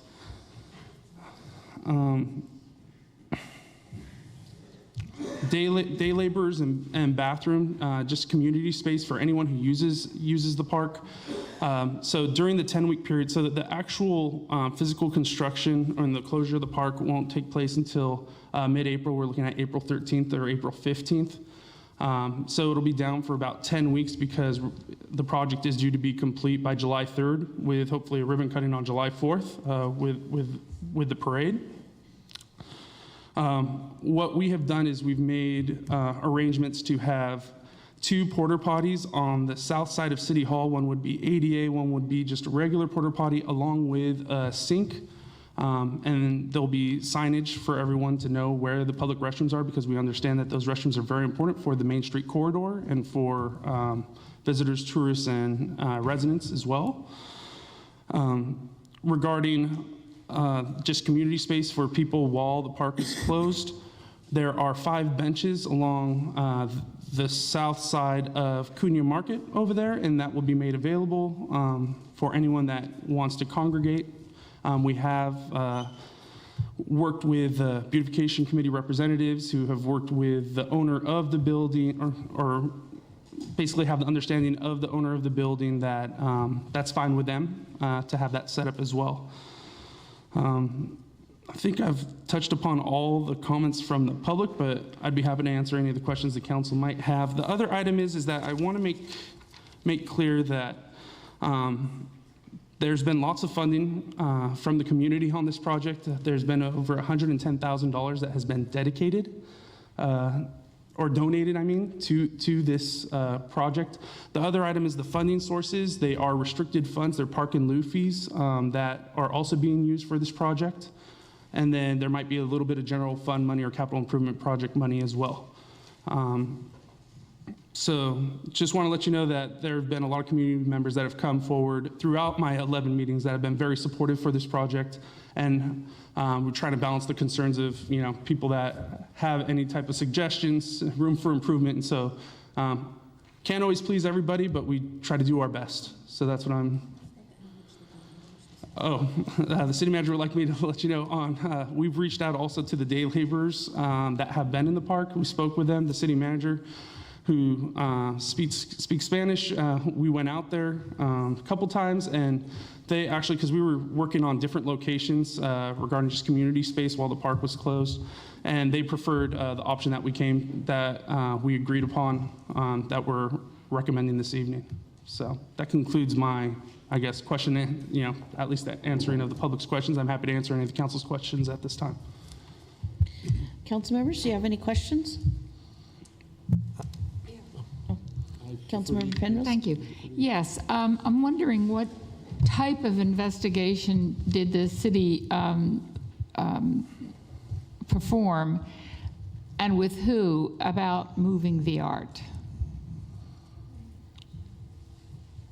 How was that done? Were people called in who were experts in moving art like that? So the person that the city was in contact with is, have you seen the big tile pumpkin south of town?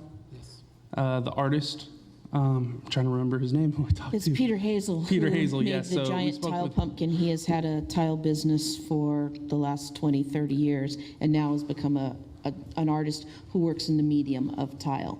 And he was contacted to find out what's the best way that we can pull some of that off. And so he said it'd be a daunting task, but it'd be difficult, but we can try our best in order to try to preserve that.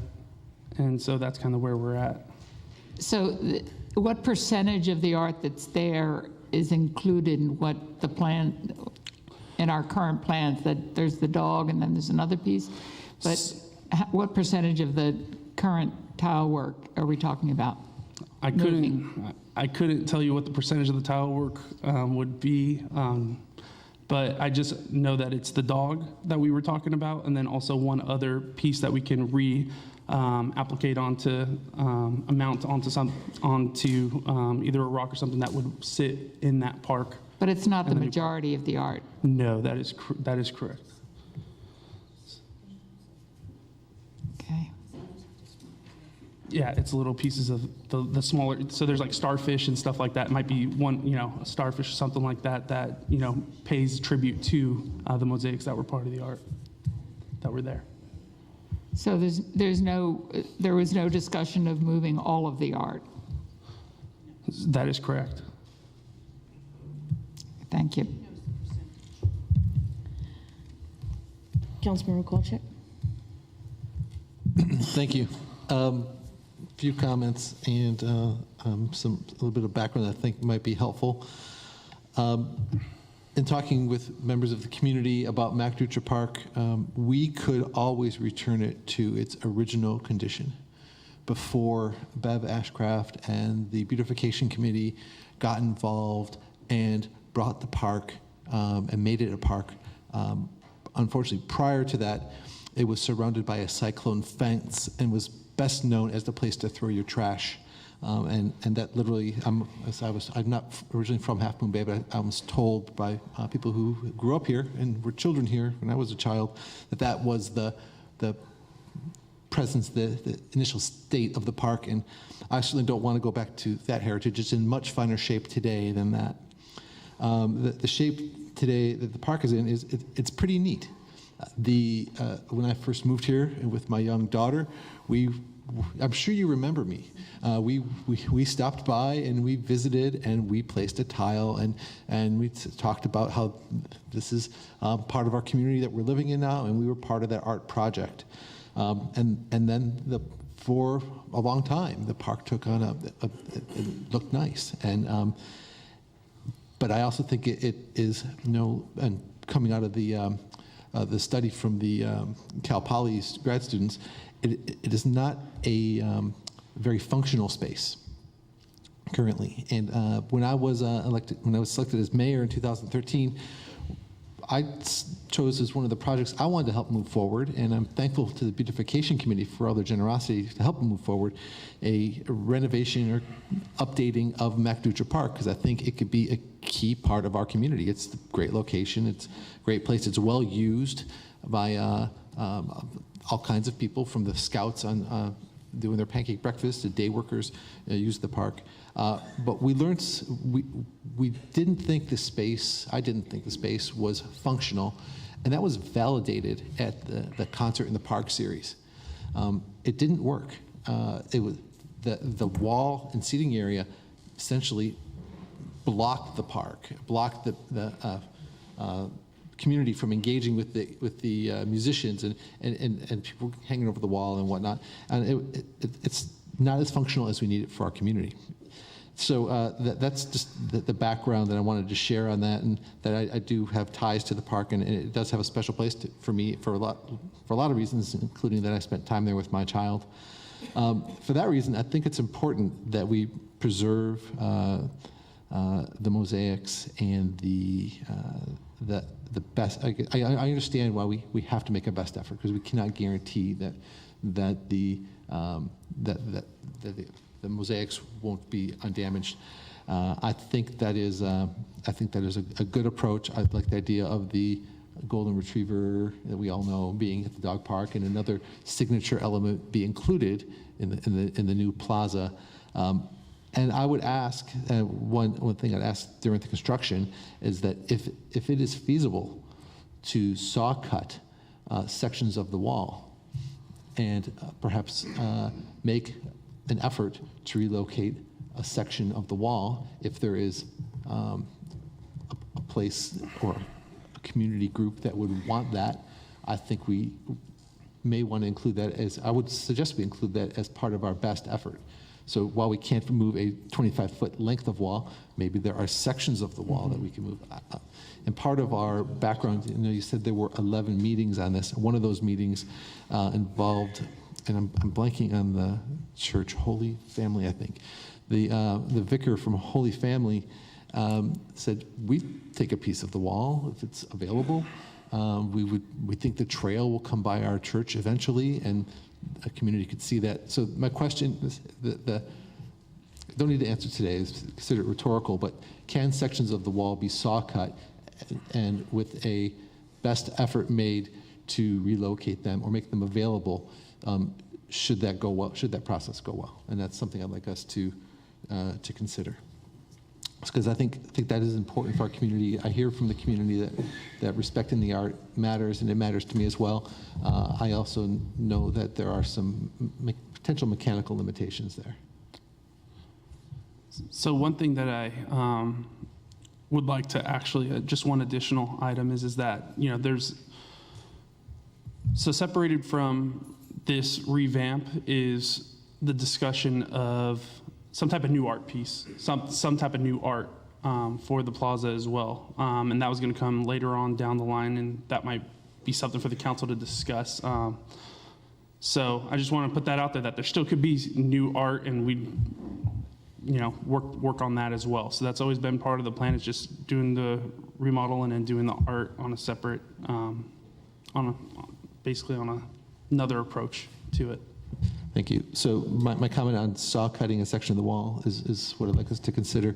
But I have to look into it. Thank you. And then if in that best effort process, those pieces are not maintained in whole, I'd like those raw materials to be made available for other art projects. I think that would be important to me as well. So just as a comment, if we're going to do any type of saw cutting and all that, we'd probably have to amend the scope of work, and then that also comes with additional funding or financial. We'd have to pay more for something like that. Just to let you know. Okay. The third thing I wanted to mention is the day workers who make use of the park. There was some discussion earlier today about Measure F and the bridge, and how we need to rely on the rumors of the blogs for our information. And if we relied on the rumors of the blogs about the day workers, our community would be wholly misinformed. The staff and myself and other volunteers in the community made great efforts to have discussions with the day workers who make use of Dutra Park. We heard the rumor and racist accusations by certain individuals about mistreatment of the day workers, and it was really offensive language on those data-rich rumor blogs. But just a little bit of background of the interactions there that you should be aware of. I personally met with the day workers on a couple of occasions, reviewed the plans for the park and for the plaza with them, discussed what their needs were and what they would like to see happen during construction, discussed options, and investigated options, including working with Our Lady of the Pillar Church to map out a plan for something even more robust than we're able to do now. Those plans did not come to fruition, but we certainly made significant effort that also included some additional social services. So I'm still pursuing potential social services that can be provided through the Catholic Church and to support the day workers, but a location for them could not be resolved with the church. I think the solution that staff has presented is very viable, and it also meets the needs and the request of the day workers. The other element I want to mention is, that I thought was very noteworthy in talking with the day workers, is that they appreciated being included in the process. They had questions. I answered their questions. They're going to see it coming. They can communicate to contractors to pick them up, so they're informed. I think that was a wise thing to do. Regarding there were some additional rumors, some valid rumors that were BS about removal of tables from the park, and that was an effort to somehow cause harm to the day workers, and another idiot racist makes these comments, but there was always a plan to have tables available in the park, always available, and the park is open to our entire community. And I stressed that when I met with the day workers. This plaza is open to our whole community. And all of this points to quality of life in Half Moon Bay. And I firmly believe that opening up the plaza and renovating Dutra Park a better place to hang out and enjoy, and we'll all be able to enjoy it. And for those reasons, I'm going to support moving forward on this item tonight. Thank you. Councilmember Mueller. Yeah, we've been involved in this process for years, and I respect the artwork there, but times are changing, and that park is not inviting. I've attended many functions there, and I don't remember seeing too many of you at those functions, but hopefully you were there, because it is a great morning, it's a great evening, but it is not conducive for having a little social function there of hundreds of people lining up to get their pancakes or visit whatever holiday party is going on there. So I think My comment was many years ago was like Ronald Reagan said, Gorbachev, take down those walls. And I kind of feel that we should be taking down those walls at this time because we have an opportunity with the generous support of individuals and future individuals that will look to open that plaza up into an inviting, as I stated before, a jewel of Main Street. The Main Street business people will be very supportive. We not only have the local people and the people that like to visit there, but we do have a lot of visitors coming through town looking for a place. Probably the number one question ever asked is where the restrooms are and how do we get to them, and at least they would be able to see where the restrooms are, because with the tower and the walls there, it's just not conducive. So after all the work, and Deputy City Manager, I appreciate you clarifying a lot of these issues, and the signed letter also, I appreciate that there is support there. And I just thank everyone who've been involved and thank people who will be involved, but I will definitely be supporting this agenda item. Councilmember Reddick. First off, I want to say thank you to the Beautification Committee for their willingness to make such a large investment in downtown. And thank you to the other members of the public who donated, I think it was $10,000. I think Friends of or Adopt a Park or one of those groups. So, you know, it's thrilling that people are willing to step up in that manner. I'm definitely in favor of investing in the public domain and investing in downtown. If we're going to have a vital downtown, I think we need to invest in quality public spaces. That said, I am going to vote no on this project. And the reason I'm going to vote no is it has to do with my own values, and I just wanted to share those with you. I don't want you to feel, you know, attacked or that I think your project is terrible, but the vote here goes to my values, and I want to just discuss them briefly, and that is, I think we need to celebrate the public domain, but I also think we need to know and respect who we are as a community. I think we need to show care for what we have and protect what we have and not throw it away needlessly or disrespect it.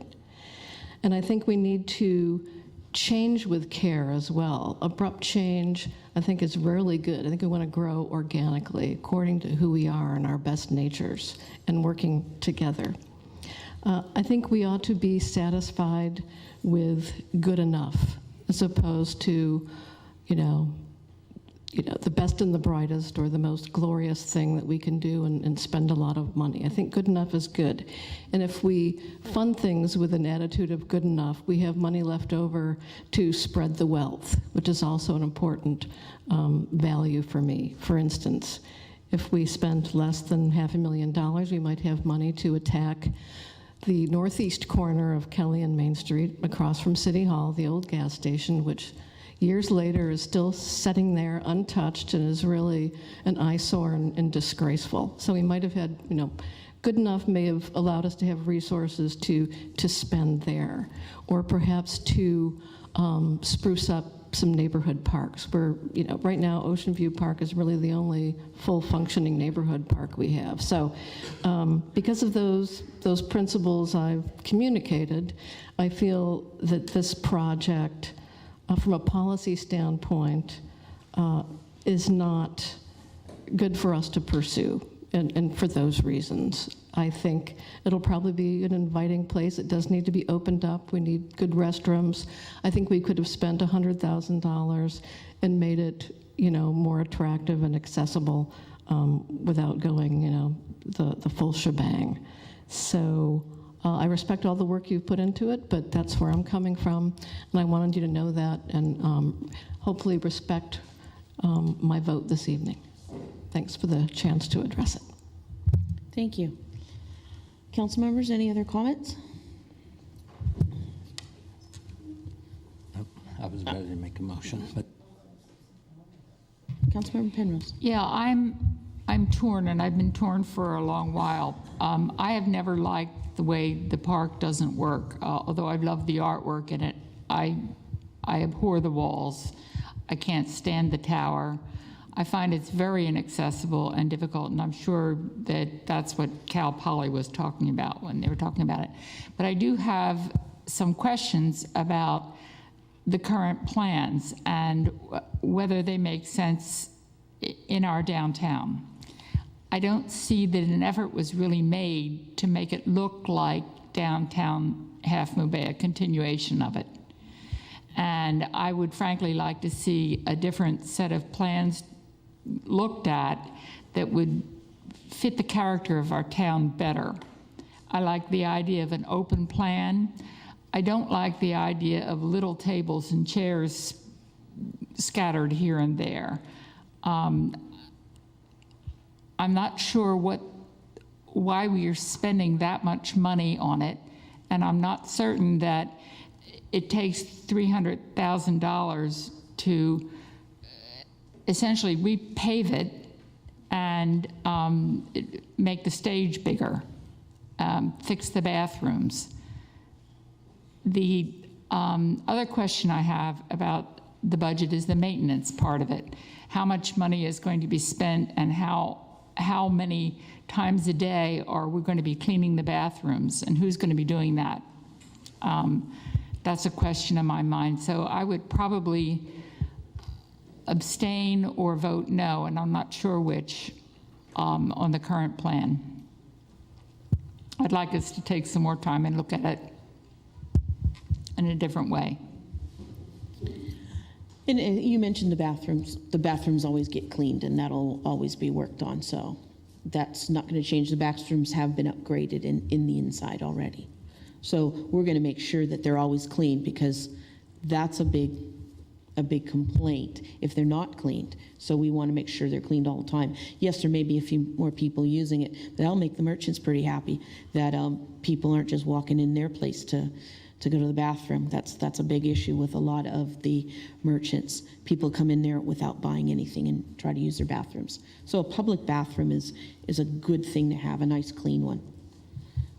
And does that mean we'll have full-time staff working on the weekends, cleaning bathrooms? I believe that is in the discussion for later on tonight that we can make a decision on. I think that was something people wanted to move forward with. Yes. Through the mayor, if I can just interject, the bathrooms are cleaned 7 days a week, so they're 7 every day. How many times a day? I believe once a day, every day. That's totally inadequate. I mean, I'm sorry, but we can look into in a doing movie additional. theater, they're cleaned every 15 minutes, half an hour. And if we're going to have lots of public using it, I think we really have to look at that. Most definitely. I think we can do that. Yeah.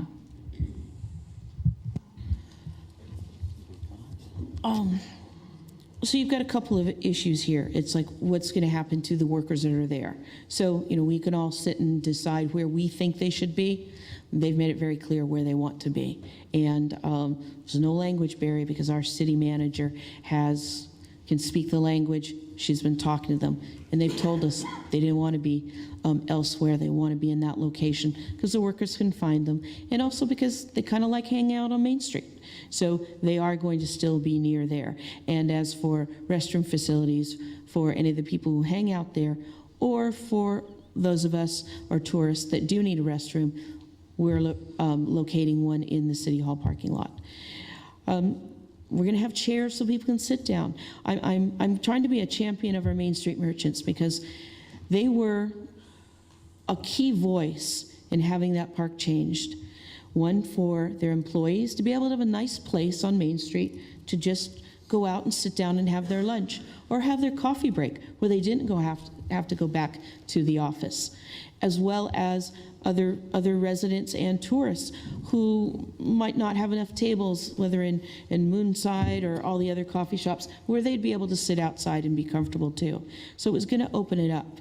One of the glaring things we've heard about the wall, and that is just not inviting the people. And I want to thank Ms. Pritchard, because we did have a blank wall there, a cinder block wall at one time, and she made the suggestion, can I do something? And the city found some money.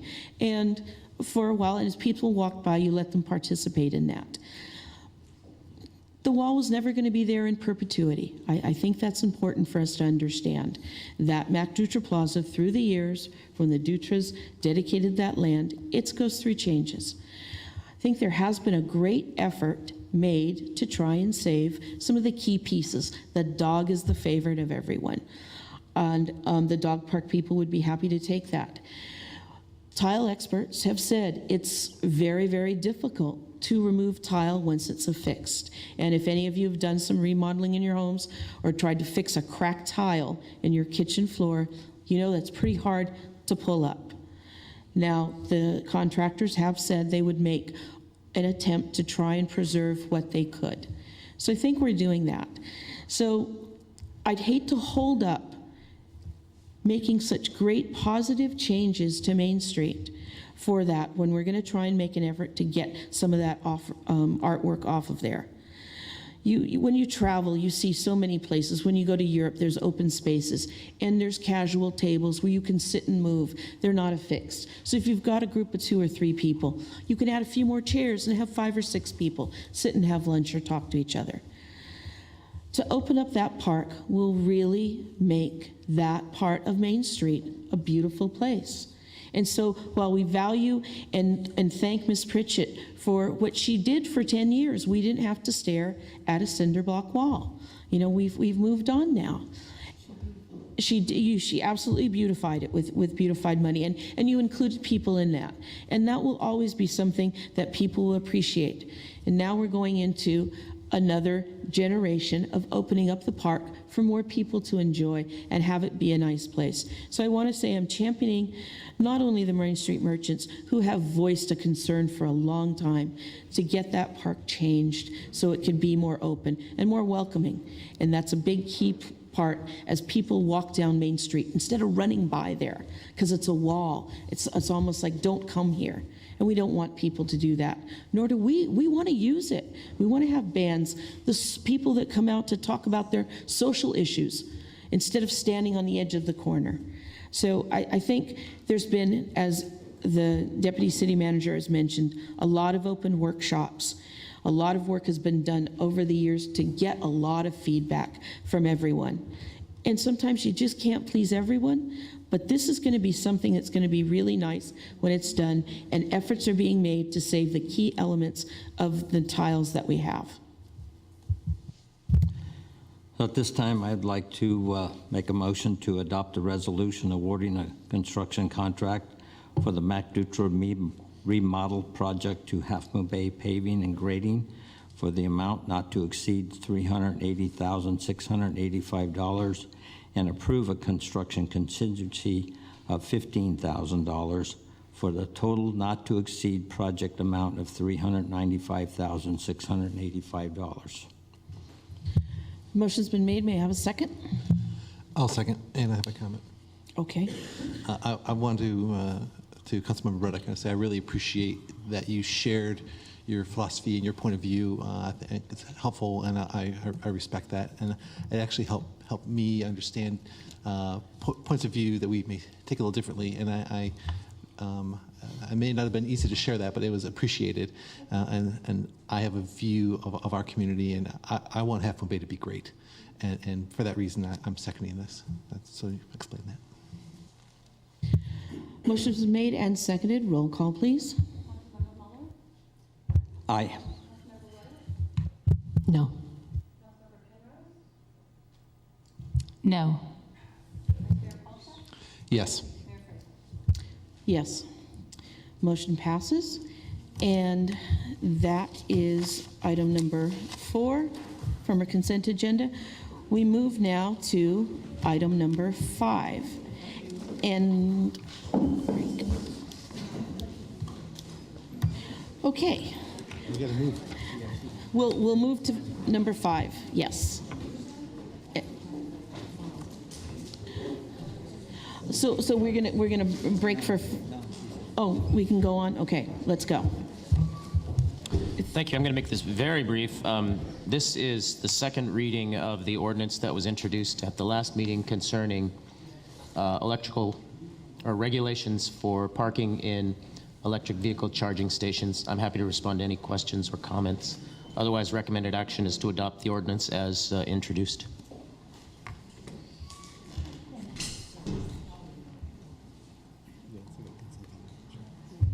Okay, is there any questions to this? If not, I'll entertain a motion.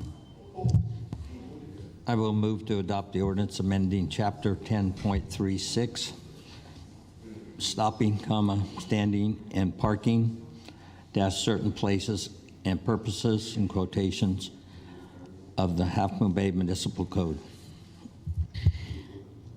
A motion's been made. May I have a second? I'll second. It's been moved and seconded.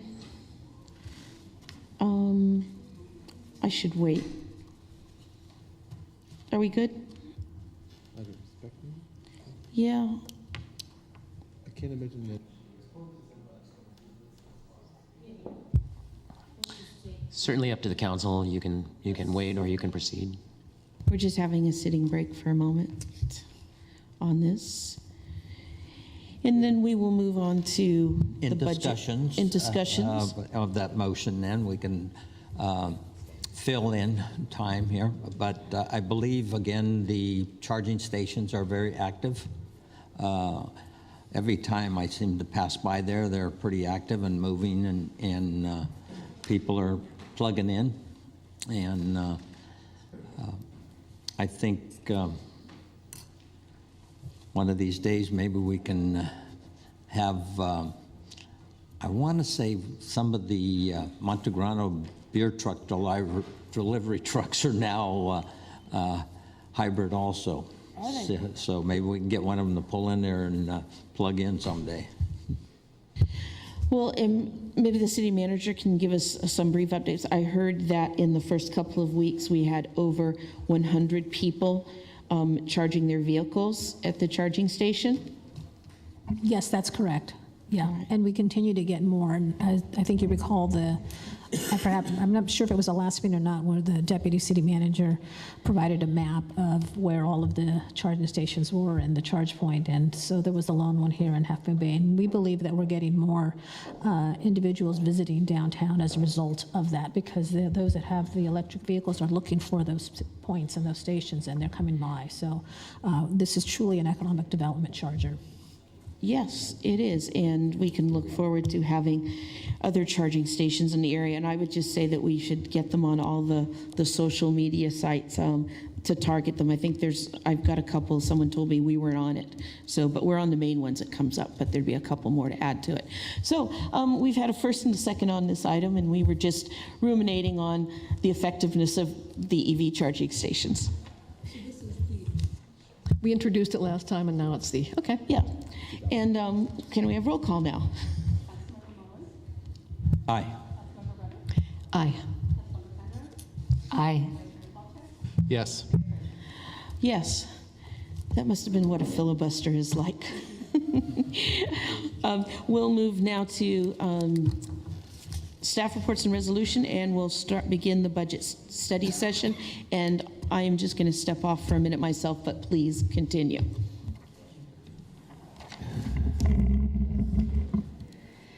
Good evening, everybody. Very happy to be here this evening. As you know, we have been working very hard on the budget for quite some time.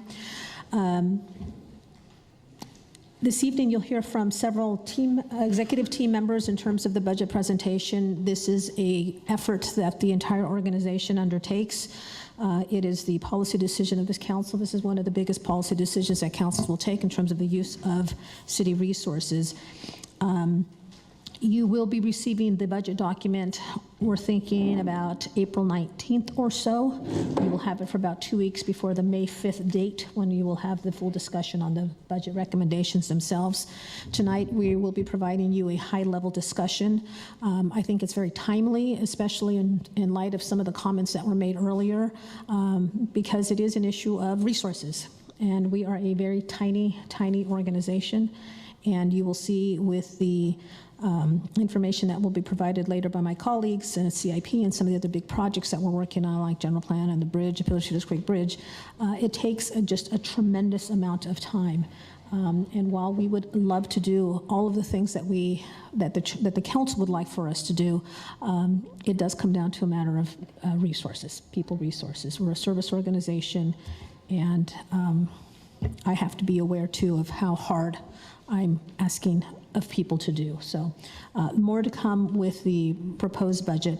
But today, just a couple of things I want to go over very briefly, and let me get my handy dandy chart here, just to give you a little overview in terms of what we will be going through today. This evening, we'll give you a little bit of a background in terms of how we've gotten to this point. We'll have our finance department, and you know that the flu is going around. Our interim finance director is home with a fever, so Gary Battaglia has stepped right in. So he will provide an overview on some financial information, a little bit more on the general fund itself, give you a financial outlook in terms of a 5-year projection. We'll then shift over to community development director will provide some information on the CIP, current projects and potential projects. Again, we're not, this is all preliminary information, but we just wanted to kind of give you a look-see, a preview in terms of what might be coming. And then we did some studies in terms of cost allocations, impact fees, and user fees. We're hoping to be able to bring that to you before the May 5th date, or at least before the June date, but we can always incorporate those later because they're essentially revenue. So we're going to try to do it soon, but we just got the information. We're still combing through it. We want to come back and provide to you the strategic priorities that you set at your January 13th meeting, so that we will circle back with you so you have a list of that. You saw those in your staff report again, but we'll just go through those and do a couple of highlights. And then finally, there are a couple of issues that we're looking for some very specific policy direction. We'll walk you through those in terms of our building the budget, and we're getting close to finalizing it, but we wanted to get a couple of policy direction from you on that. So I will turn it over to our city clerk, who will talk a little bit about the timeline. Okay, so I, as the process lady, have been given the portion of this presentation regarding the budget process timeline, where we've been so far, and what our timeline is for actually going through the process to adopt the budget. As you can see on our list here, we brought the budget calendar to the City Council for review in December, and that was just merely going through what dates we would be looking at various portions of the budget and when we would have our hearings. On January 13th, the City Council had a strategic plan and communications retreat, so that is actually part of our budget process timeline. And then in March, we actually did some updates to the budget calendar, so we brought that back to council then. Tonight, this is a key part of this whole process, the study session, which the city manager talked about some of the items that we'll be talking about, or that are also listed here. We will have a study session again on May 5th to further dig into some of the budget recommendations and review and make sure that staff has heard what council's looking for and that we've reflected it in the budget document. And then the City Council will receive the budget officially for adoption at their June 2nd City Council meeting. Good evening. I'd like to take you through a high-level walkthrough of the projection for the budget, review the assumptions that were used to put this projection together, and then just to remind you that these numbers are changing. We're looking for some direction from City Council, and as we get more future budgets. I'd like to first go over some of the assumptions, financial assumptions that we use for the revenues. Once again, these numbers will change, and these are kind of a high-level assumptions that we're applying to the revenues. I'm sorry. Oh, I'm sorry. Got ahead of myself. In the financial health, the city's in good financial health. The operating revenues are proceeded to exceed operating expenditures. The highlights for the year: we've retired the 2009 Series A bond debt. That's saving the city over $300,000 a year in bond payments that we would otherwise be making. The 2009 Series B bonds, through the insurance settlement, we have set those monies aside, and the 2009 Series B bonds will be retired on their first call date in August of 2019, and at that point the city will be officially free of the debt that we incurred from the Beechwood incident. Also, a real big financial bonus was all of the pension side funds have been paid off, both the safety and the miscellaneous employees. And that's very big because Half Moon Bay is very unique. There are not many cities that do not have a side fund. A side fund is basically additional pension payments to catch up to the rest of the folks in the risk pool. So that's actually, that's also helping the city free up funds for other projects that the city might like to do. Next slide. The financial assumptions, I'd like to go over some high-level assumptions that we use to put the revenue together for the budget projection. The revenues, we look at a line item basis at the various revenue drivers, and we assign growth to those. Right now, revenues are projected to grow by 1.7%. The big revenue drivers are we have the TOT, transient occupancy tax, or also known as hotel tax. We're currently forecasting that to increase by about 3%. Property taxes are expected to increase by 2.5%. Sales tax, which includes Measure J and the triple flip, will be coming down by 10%. The biggest driver for the reason why this is coming down is Measure J is, as you know, sunsetting on March of 2016. So we've only got 9 months of Measure J in the 15-16 budget. And that's the biggest single driver for why the revenues are going down in the sales tax. And then finally, other revenues are forecasted to drop by 2.5%. And that's largely driven by developer permit fees as the Carnoustie development starts to wind down. We're no longer seeing the revenues from developer fees, and that's dropping the other revenues.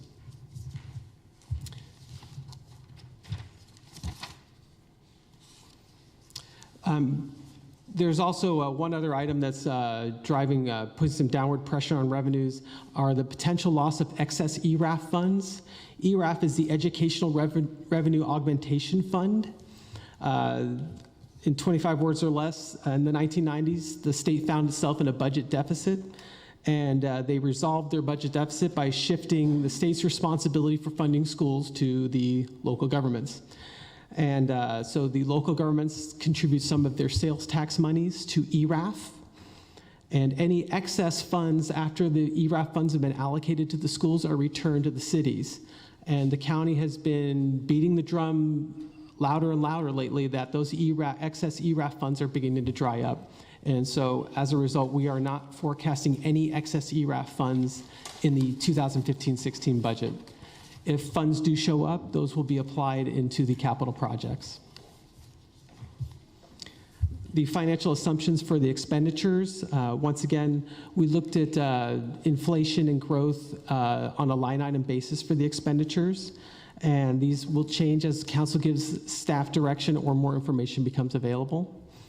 We're currently projecting expenses to grow by 2 to 3%. PERS rates are projected to increase due to lower investment returns and the longer life expectancies of retirees. We are expecting expenses to decrease, as I mentioned earlier, through the retirement of the 2009 Series A bond debt. And at this time, we have not built in any increase for employee compensations. As you may know, the MOUs agreements are coming up for all city staff. And as those agreements become, as we have more clarity on those agreements, then we will start building that into the budget. But at this time, there's nothing added for MOU increases. Now that we've gone through the high-level assumptions, we'll just talk about general fund revenues and what we've projected for the general fund revenues and expenditures. Right now, we're projecting general fund revenues to run $13 to $14 million in 2015 and 16. The big three of our revenue generators are TOT, the hotel tax, generate 80% of the general fund. Right now, we're projecting general fund revenues to grow in the 1 to 2% range. Right now, it's around 1.7%, but as I mentioned, these numbers will change. As I mentioned earlier, Measure J revenues will be ending in March of 2016, and we're also forecasting excess ERAF at $0 at this point. General fund expenditures. Right now, we're showing operating expenditures at $11 million for 2015-16. The operating expenditures, as opposed to total expenditures, is essentially for salaries and doing day-to-day operations. Where the city has more money above and beyond their operating expenditures relative to revenue, those monies then can be used to support other projects like capital improvement projects. Currently, the city transfers typically $1 to $2 million for capital projects from the general fund. The general fund can be the main source of funding for many capital projects. Right now, we're forecasting $1.5 to $2 million in 2015 and 16. And the city of Half Moon Bay, as you're aware, is a contract city, and we contract a number of services, including public safety, parks and rec, public works engineering, public works code enforcement and building inspection, and planning.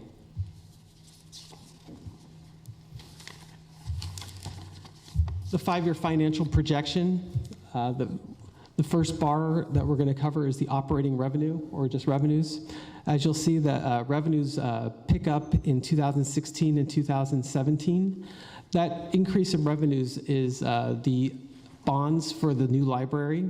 We're currently showing bond revenue both in 2016 and 17. And then in 2018-19, revenues return back to their more normal levels. Operating expenditures is the red bar. Operating expenditures, once again, those are turning on the lights and doing day-to-day operations for the city. And as you can see with the red bar, there is a structural revenues being greater than expenditures. Our operating expenditures always are below our revenues, and this gives us the opportunity to fund capital investment. The final bar will be capital and equity transfers. The green bar is simply showing these are the excess of revenue over operating expenditures that are available and what we are projecting to transfer for capital projects. You'll notice that in 2015-16, 16-17, and 17-18, the green bars are higher than in the future. And once again, these are transfers to support the library as well as other capital improvement projects. But the library is causing a spike in capital transfers over the next 3 years.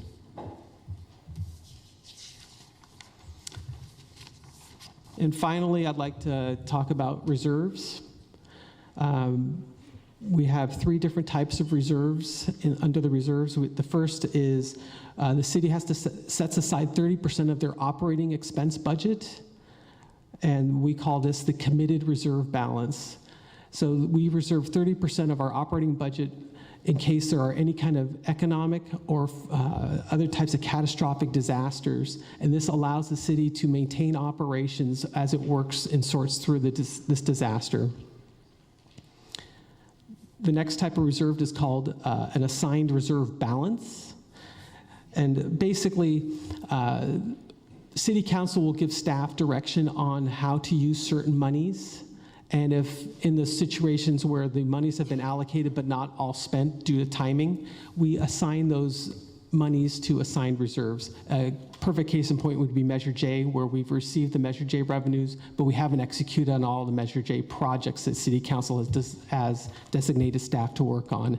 In those situations, the excess Measure J revenues versus what we have spent ends up in the assigned reserves until such time that those reserves have either been exhausted or City Council directs staff to reprogram. Finally, we have the unassigned reserve balance. And this is any monies remaining that have not been committed to reserves for emergencies or assigned to other projects become the unassigned reserve balance, which City Council can designate for whatever projects they see fit.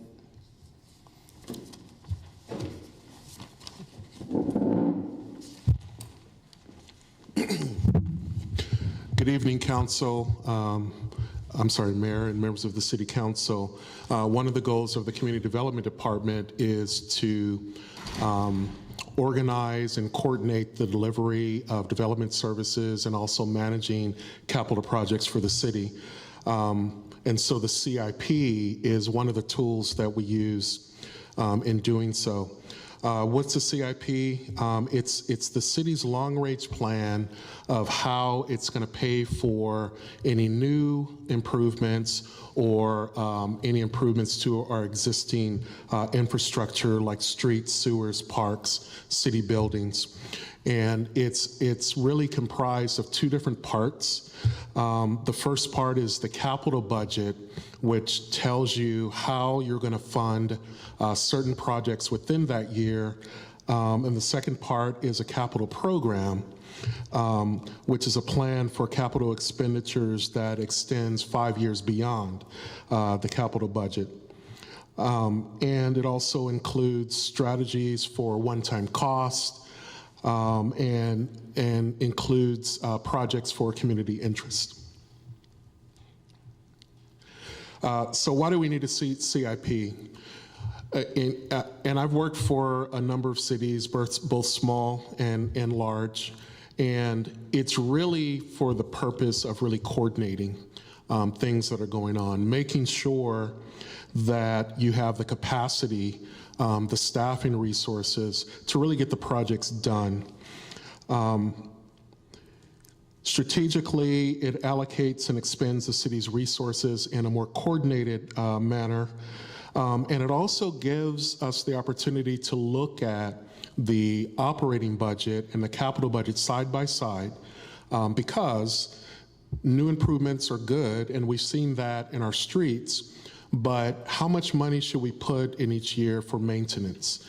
And so it gives you a snapshot and a picture and the ability to kind of coordinate those two. And it also keeps the public informed about new projects that are coming up. So project categories, these are some of the projects that obviously we do: streets, roads, sewers. And the guys who actually work on these types of things are the real unsung heroes, because nobody really notices unless things go wrong in projects like this. But these are some of the typical project categories. Next slide. And in terms of funding, where does the funding for the CIP come from? It comes from a variety of different sources, but basically 5 basic groups. There's special revenues and taxes. You're talking about Measure A, Measure M, Measure J, gas tax. The other major place it comes from is from developer fees. So developers actually pay the city a fee to mitigate any traffic impacts, or if their development requires us to purchase additional parkland, it will be a parkland fee, sewer fee, and so forth. The other major category is dedicated funds, and these are grants, donations, deposits for specialized kind of capital projects. The fourth is our enterprise funds, and right now we have a sewer fund that pays for our sewer operation and some of the improvements moving forward. And the lastly is our general funds that pay for various capital projects. Next slide. And so in terms of how the CIP recommendations are prioritized, the executive team gets together and develops a list of potential CIP projects for the city council to consider. And we do the analysis and try to make a connection between whatever the project is and the city council's strategic plan priorities. We look at things like health and safety. Are there recommendations? Are there things that council needs to know? We came to you with a potential issue with Seymour Bridge. Do we need to look at health and safety issues from a professional point of view and make recommendations? Also, preserving existing assets and infrastructure. It's much cheaper to maintain it than it is to replace it. The eligibility for grant funding and special revenue, project readiness, and then there are projects that are just of community interest that may be included in the analysis. So this is just to kind of show you the expenditures. And so all of the funding sources, if we put them all together, this represents how we spent our funding sources. So 13-14, most of the money went to streets. And that was because we were trying to play catch up. There had been deferred maintenance on our streets, and we got a lot done. The city council actually allocated money, Measure J money, other funds to really get that done. And if we can turn to the next slide, this last year we spent 64% of those funds, and we will probably spend less in the coming fiscal year just because the higher cost items like reconstruction we've already done. But now we need to put money into the operating side to make sure that there is maintenance and upkeep. Next slide. And finally, to improve the process for the CIP, we're going to look at, from a staff perspective, of doing better phasing. There's not really a need to allocate $1 million to a project if you know you're only going to spend $200,000 that year. So let's try to figure out what this phase is going to cost, and then in subsequent years, let's allocate the money. So only when needed. We need to also ensure that there's a direct link or marriage to, like I said, the City Council strategic plan priorities.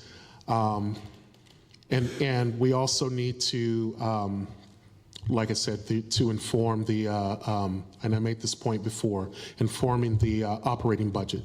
Cheaper to maintain than to replace. And also better analysis of the feasibility and permittability of projects need to happen before they actually get on the list and before we can move forward with the recommendation.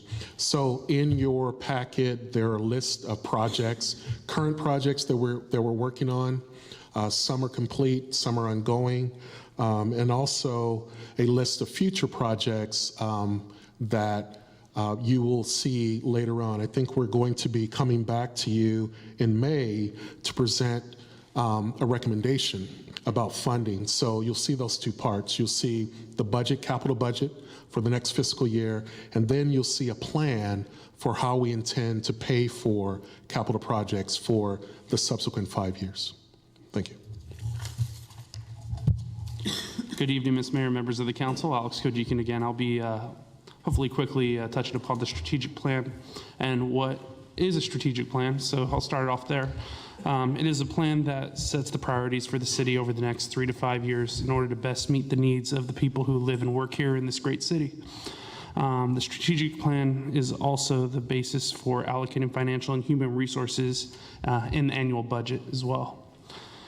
It's policy, not operation. It has synergy with the CIP list, similar to what Dante was saying. Most of the strategic plan stuff, it basically overlaps with how we build the CIP. So it kind of goes, it's that 80,000 foot view. The strategic plan was originally adopted by the council in March 2013, but it is updated annually at the City Council Strategic Plan Retreat, and that was most recently held, and we got direction from this council back on January 13th, 2015.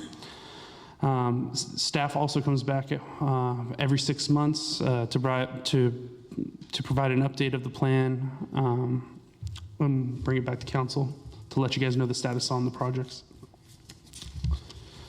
So moving on to the next, you beat me to it, Siobhan, you're good.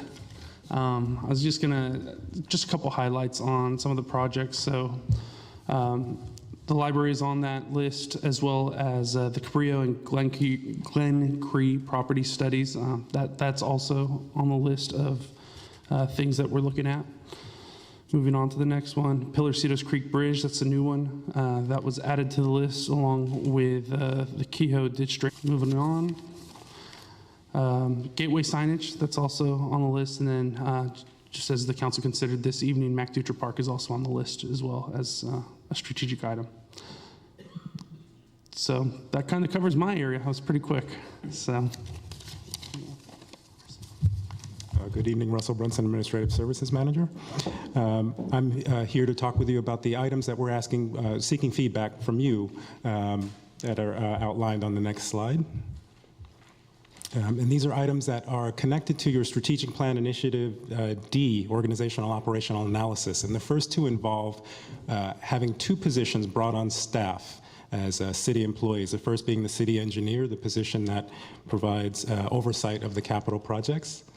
And currently it's a contracted position, and when established as a contracted position, having a contractor allowed you to scale up and scale down as need arose. But as you see in the materials that we provided with you in the staff report, the number and type of projects that are involved in currently and also in the future might require and consideration of a city staff member being dedicated, so the hiring of a city engineer to be brought on staff for that.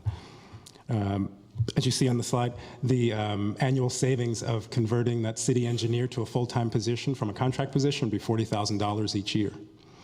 Similarly, with a counter technician, that's the primary point person for people interested in working through the building permit process. We recommend that having a staff person shepherd that process, build relationships with the people who are coming in for the permitting process, provides better customer service to our community, and would also allow for us to save $20,000 each year. The next three items that we're asking you to discuss and consider is our community newsletter. Currently, we provide it in English, and we're putting before you 4 options to consider to try to incorporate and reach out to our monolingual Spanish-speaking residents. And the first option is to do as we currently are doing, providing an English-only newsletter. Secondly, you can provide an English only with Spanish translation online. Third would be English with Spanish translation for a double-sized issue, so getting all the articles and information translated all in one issue, double-sized. Or the final option is reducing the number of articles, but providing in print both English and Spanish translation at the current size. And additionally, that would be an annual cost of $10,000, depending on the direction we receive from you. Additionally, we are interested in having translators attend community meetings. We found that we don't require them for all meetings, but for those meetings that we do, having someone to come in and provide translation for the community at an annual cost of $10,000 is something else for you to consider. And finally, to help support the translator, having translation equipment, a one-time cost of $30,000. So with that, I'll turn it over to our city manager for questions and discussions. Thank you very much. Again, interested in getting reactions, comments to the information that's provided. We're still at high level. We've not yet produced the budget. We're getting close, and want to incorporate any additional comments that we might get from you today. So we've already talked about it. We're not approving the budget this evening, or not asking you to approve the budget this evening. Happy to answer any questions you might have. And then when you're ready, I'd like to walk you through the 1, 2, 3, 4, 5 items that we have, just to be a little bit clear in terms of the policy direction we're looking for. These are some items that were requested from a couple of council members and their policy decisions. So we just want to get the policy direction before moving forward with the budget item, and welcome a conversation around these items.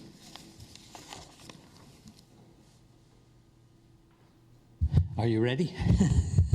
I thought you'd pause for a minute and you were going to say something else. Now, I know council members want to get out of here at 9:30 tonight, or sooner. So, John, if you had something you wanted to add.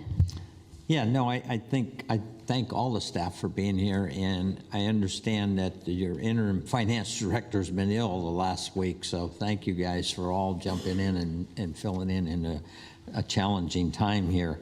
I think, just from a quick overview, a 50,000-foot overview, I think we have to be very cautious on our CIP list there, because we looked at the general plan recently, and we all said let's refocus a little bit and get a few of those things done. And I think on the CIP, we better kind of pull in a little bit and say, you know what, these are some realistic things that we're able to move forward with, and not our big wish list of projects, because it's just from my perspective, we're just not going to have the staffing, number one, and the funding, number two, to handle that many projects in this year. And then on the page of under assumption of revenues, and I don't know how much work this would undertake, but I'm interested how many communities are looking now at the Airbnb situation for TOT tax? And I don't know, City Attorney, if Santa Cruz is doing that at this time, but you know, the coast is so popular, and you know, I have the opportunity to drive by our lodges and everything, and I know I'm sure a lot of people, if you look online, that are renting out their rooms. And I don't know, maybe not that many. You're more of an online expert with that, but I'm just That's a great curious question. if other cities have looked at this. I know other cities have looked at it, but I'm not really fully up to speed on it. I'm happy to investigate that and report back to the council. And if there's a way to include that type of activity in the existing TOT ordinance without modifying it, you know, I think that's a great suggestion. I just wanted to put that out there for a thought too. I mean, I don't think we need to spend a lot of energy and time on it, but it's just something that's very popular in the Bay Area right now, or throughout the world. I think we have minimal now. I peeked into it. There's a lot up in El Granado, Moss Beach. I mean, maybe at some time we'll have to address that, but I don't know if today. There's 14 now. Yeah. Council members, some comments. Councilmember Primrose, I know that you were very instrumental in requesting translation information. Do you want to say anything more of that, or are you pretty happy with the different things that are put in here? Yeah, I am thrilled that they're part of our potentially approved budget. I think with 32% of our population out there Hispanic speaking, I do have a preference, and that is to not rely on online coverage for the whole Spanish-speaking population. I think our newsletter needs to be in both English and Spanish, and if it means it's cutting it down in size, I don't have an objection to that. I would love to see it the same size, actually doubled, because it's in Spanish and English. But to me, it's critical that we have something that people can pick up and read, and I think it ought to be something that we somehow have a way of distributing in the community, so that the Spanish population actually gets copies of our community newsletter. They don't have to come to City Hall to pick one up. Now they're mailed out, I think, was that the idea? Is the community newsletter mailed out? Yes, that's correct. And it's mailed out to all citizens? Yes, quarterly. Quarterly, okay, so that's a good thing. In terms of the translators, and I think having someone on call is a great idea.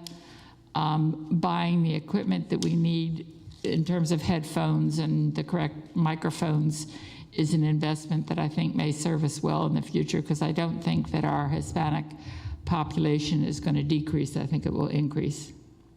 So thank you for including that in the proposed budget. Councilmember Kowalczyk? Vice Mayor.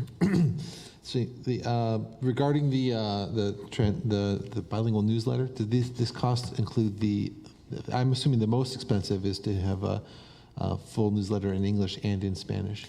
That's correct. The $10,000 would be for doubling the size of the newsletter. That includes the production of the translation, because it costs to translate it, and the mailing. Great. So that's the option I support. I don't really support the other ones. That's my comment on that, and I think this is all good. Boy, the translation equipment is super expensive. I'm wondering, do we just borrow it from the school district from time to time? We tried to do that. We did. Okay, We did perfect. try to do that. There is an option through Peninsula Conflict Resolution Center. They do have the equipment, but they have, I think, only 25 sets. So what we would propose to do, this would cover, I think, an additional 50 sets. Siobhan, help me. I think an additional 50 sets, or we could go smaller than that. The point being that if we were to use this, we generally use it for a large community meeting, and we would have equipment that would talk with the equipment that PCRC has, and we would use their translator, so we could basically go up to as many as 75 with their 25 and 50. I think that's a great idea. And that would be a one-time cost. I appreciate the due diligence to check with the school district. Now, what's the impetus behind the conversion of 2 contract positions to? So these are contract positions that are proposed to convert to be city employees. Yeah, based on the strategic plan of the council, one of the items is to look at the organization, do an organizational analysis. Originally, as I understand it, the city engineer was a part-time person and the city engineer continues to be a part-time person. There was a time when there were not very many projects going on that needed city engineer's time. We now have another engineer, so we have 2 engineers. We have 1 city engineer, but we have another part-time engineer, so we have 2 part-timers. And so we thought that the time has come to have a body that's here full-time that would deal with all of the projects instead of having sort of a piecemeal approach in terms of dealing with the projects. And it would be a city staffer who would be here every single day. And is this staff recommendation? This is staff recommendation, yes. But again, we're looking for direction because this is not, we want to make sure that this is what the interest of the council is before we do anything in terms of putting into the recommended budget. Got it. So and I'll just point out, noting I only have 27 minutes left to talk, that I always want to proceed very carefully with staffing decisions. I think it's important, to be clear, my expectations are the same whether somebody is an employee or a contractor working for a community. They are no different. I have the same expectations. But just keep in mind, when we hire somebody, that is you've heard me say this before, that's $1 million decision because that's 20 years of compensation, et cetera, et cetera. So I guess just want to make sure we've taken the long view and we project forward that there is this longer term need that justifies the use of, or the conversion of this position. Is that the case? We think that it does, that there is a case to be made for that, to have the city engineer and in-house city engineer. It also can help provide an extra level of checks and balances in terms of the project work that gets done from the contracts that we, as we award contracts to the outside vendors. Having an in-house staff person will also assist in that. Are we at risk of losing institutional knowledge from longtime contractors? Yeah, I mean, I don't know if this is public. I guess it is, right? Mo will be retiring, so this also has caused us to examine this. So regardless of whether we hire an in-house person or not, we'd like to bring someone on and have a large time for overlap, and we will build that into the budget and the recommended budget so that we don't lose that institutional knowledge. Got it. I'm on board with all 5 of these. Councilmember Mueller? I'll be very brief. Have we recently looked, I know this council or past council worked really hard over the years to get this sewer fee in balance. Are we pretty comfortable with the balance there now that we're not losing money on our sewer rates? And particularly, it's a catch-22 again with the drought situation when we're talking about flows. And so I think that's something I'd like to just have an update on sometime, if it's not too much, on where we are with our sewer fees. Does that make any sense? So just real quickly on the sewer fees, they were not increased last year. So they haven't been increased. This is going to be the 3rd year that they haven't been increased. Right now with what we have, the projects on tap for our 35-mile system, at least on the city side, we are able to go ahead and make those investments into our infrastructure at this point in time. The one item that's the delta that we don't know yet is over with the Sewer Authority Mid-Coast side. There has not been a CIP that has been established. a 5 or 10 year plan so that we're able to budget accordingly. I know that just real quickly on the one project that was before the Sewer Authority Mid-Coast Board last night was a $1.4 million project, and that's $700,000. So if that project want to go through, if that went forward, we still have ample amount of money at this time, but we would need to take a look at the future needs with SAM and our commitment to them, along with, we're finally completing our hydraulic model for our own system. So once we get those results back, then we'll know exactly where we need to do any of our work as well. So we'd have to look at that hopefully within the next 6 to 8 months. That's kind of where we're at. And if I could just add on that, with the cost allocation study, and again, we're still scrubbing the information, there may be opportunity to be able to offset some of the staff costs, some of the other charges, and allocate those to the sewer fund and some of the other enterprise funds. Well, good subcommittee of SAM. That's a good thing to push for. Councilmember Reddick.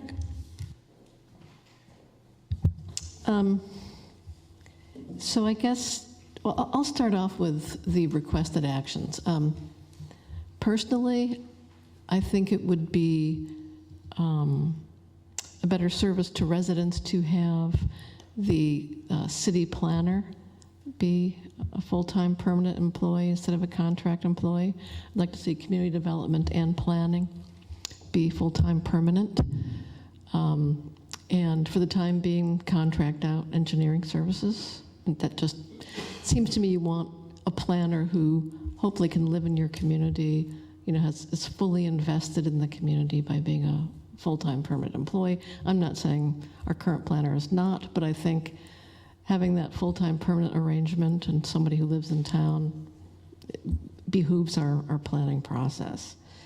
I'd like to know, what is the counter tech responsible for? Do they do plan check sorts of things, or do we contract that out? Excuse me.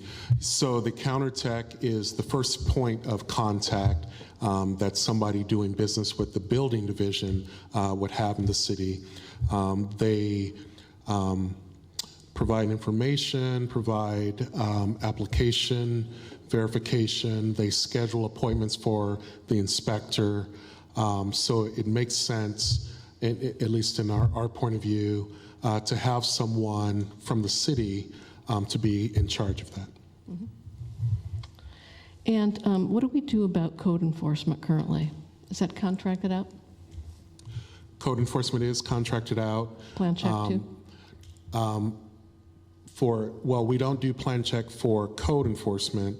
Code enforcement is contracted as part of the contract with CSG. We have an officer who is here 2 days a week, Tuesdays and Thursdays, that helps us with code enforcement. Mm-hmm. Okay. So that's my feeling on the in-house staff. Most of my comments are going to be about the CIP. So most of it looks pretty good. Actually, stepping back, it looks to me, after getting the data on the current general plan contract, that we're going over budget there. So I noted that at the last meeting, it was mentioned that we weren't going to need more money to do more work, but I think the data sent out sort of undermines that assertion. So we might want to have more in the budget to do right by the general plan update with neighborhood meetings, et cetera. I don't know how much that would be, but worth getting some information about. One thing that we have not done that I think would help traffic, and I haven't seen it in the CIP, is signal light synchronization. Now, I think there's some small traffic fixes that we can make that would actually improve throughput, and it seems to me it's worth looking at. I've had people call me up and say, why aren't we at least starting with that? So I think that's worth looking at. And I also had someone mention a safety issue with the shoulder on northbound Highway 1 before you get to Kelly, like between almost Filbert to Kelly, when the traffic is backed up, people want to use that shoulder to make a right turn to go to Cunha. And I've seen, potential accidents as a result of that, and other people have reported them. And I don't know if we could consider, people wouldn't like this, hatched lines, or maybe at least getting on a long-term plan of making that a right turn lane, a real safe right turn lane, and working with Caltrans to maybe get encroachment permits or what have you to do that. But I think that seems to be a touchy area traffic-wise, and I've been watching that one for a long time, dropping kids off to school, going downtown before going to work, et cetera. Then I had one request from citizens on Seymour for a sign, a dead-end sign, or a no-access sign. It's for that final stretch after 2nd Avenue. Lots of times people think they can go all the way to the beach, and so go all the way to the cul-de-sac and turn around. And so lots of times kids are playing out there, people are playing catch, and beach traffic is going down to the end of Seymour thinking they can somehow cut through. They said, can we please have a dead-end sign? So I just wanted to bring that up. And then on the CIP, as a result of our strategic plan meeting, it talked about Poplar Beach access. And I just wanted to confirm that that's maybe repairing the access down to the beach itself from the parking lot. That's really taken a lot of erosion damage. And you and I spoke about that at the strategic plan retreat. I don't know if that's what that refers to. It's on here as item V. Okay. Yeah. All right. And I guess we'll be dealing with things like whether or not we want increased trash pickup or whatever when the waste services agreement comes forward, as opposed to right now. Just wanted to confirm that. And then we also talked about having a workshop to revisit this issue of sidewalk, liability, and I'm assuming if we want to go there, that could be have budget implications in the future. We have it tentatively scheduled for the next council meeting. Oh, okay. Good. Other than that, it looks like it's pretty complete. I think it would be nice to have coffee or hot water and cookies at city council meetings, just a little bit out of our council budget, make it a little more homey. Chocolate. Chocolate. Yeah, that would be good. But very readable budget. Thank you, staff. I think after tonight, maybe brandy. Brandy would be good. Yep. We took that out of the ordinance. It used to be, they used to have breaks for that. Brandy in the coffee. Yeah. So, but that's kind of it for me, I think. Okay, and I thank council for their comments on this, and of course, if we have more, we can send them in to you.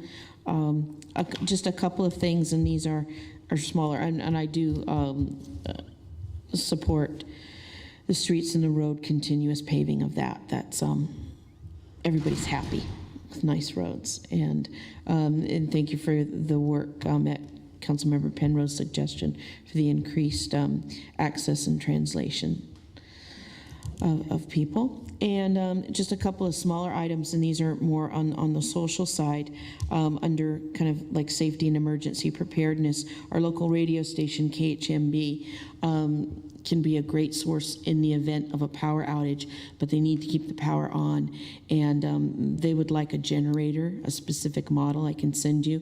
And they were looking for about 1,500. We may be able, with our purchasing power, be able to get it a little less expensive, but there's a particular model. So if the power goes out, they're still on the air and they can still broadcast, which they're broadcasting in FM now as well.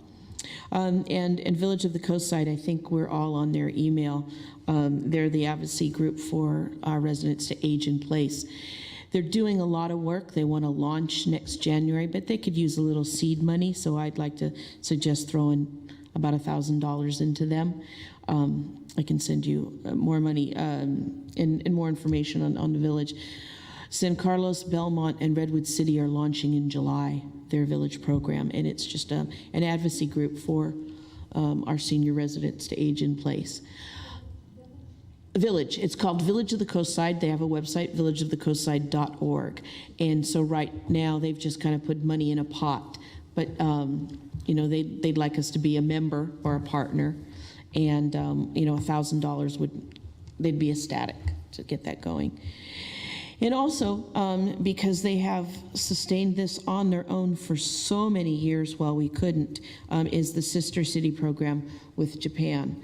We do have families and students that are coming back and forth, and for the last 6-7 years, we have not been able to provide any funds for them. So I'd like to put a line item of $5,000 in the Sister City program.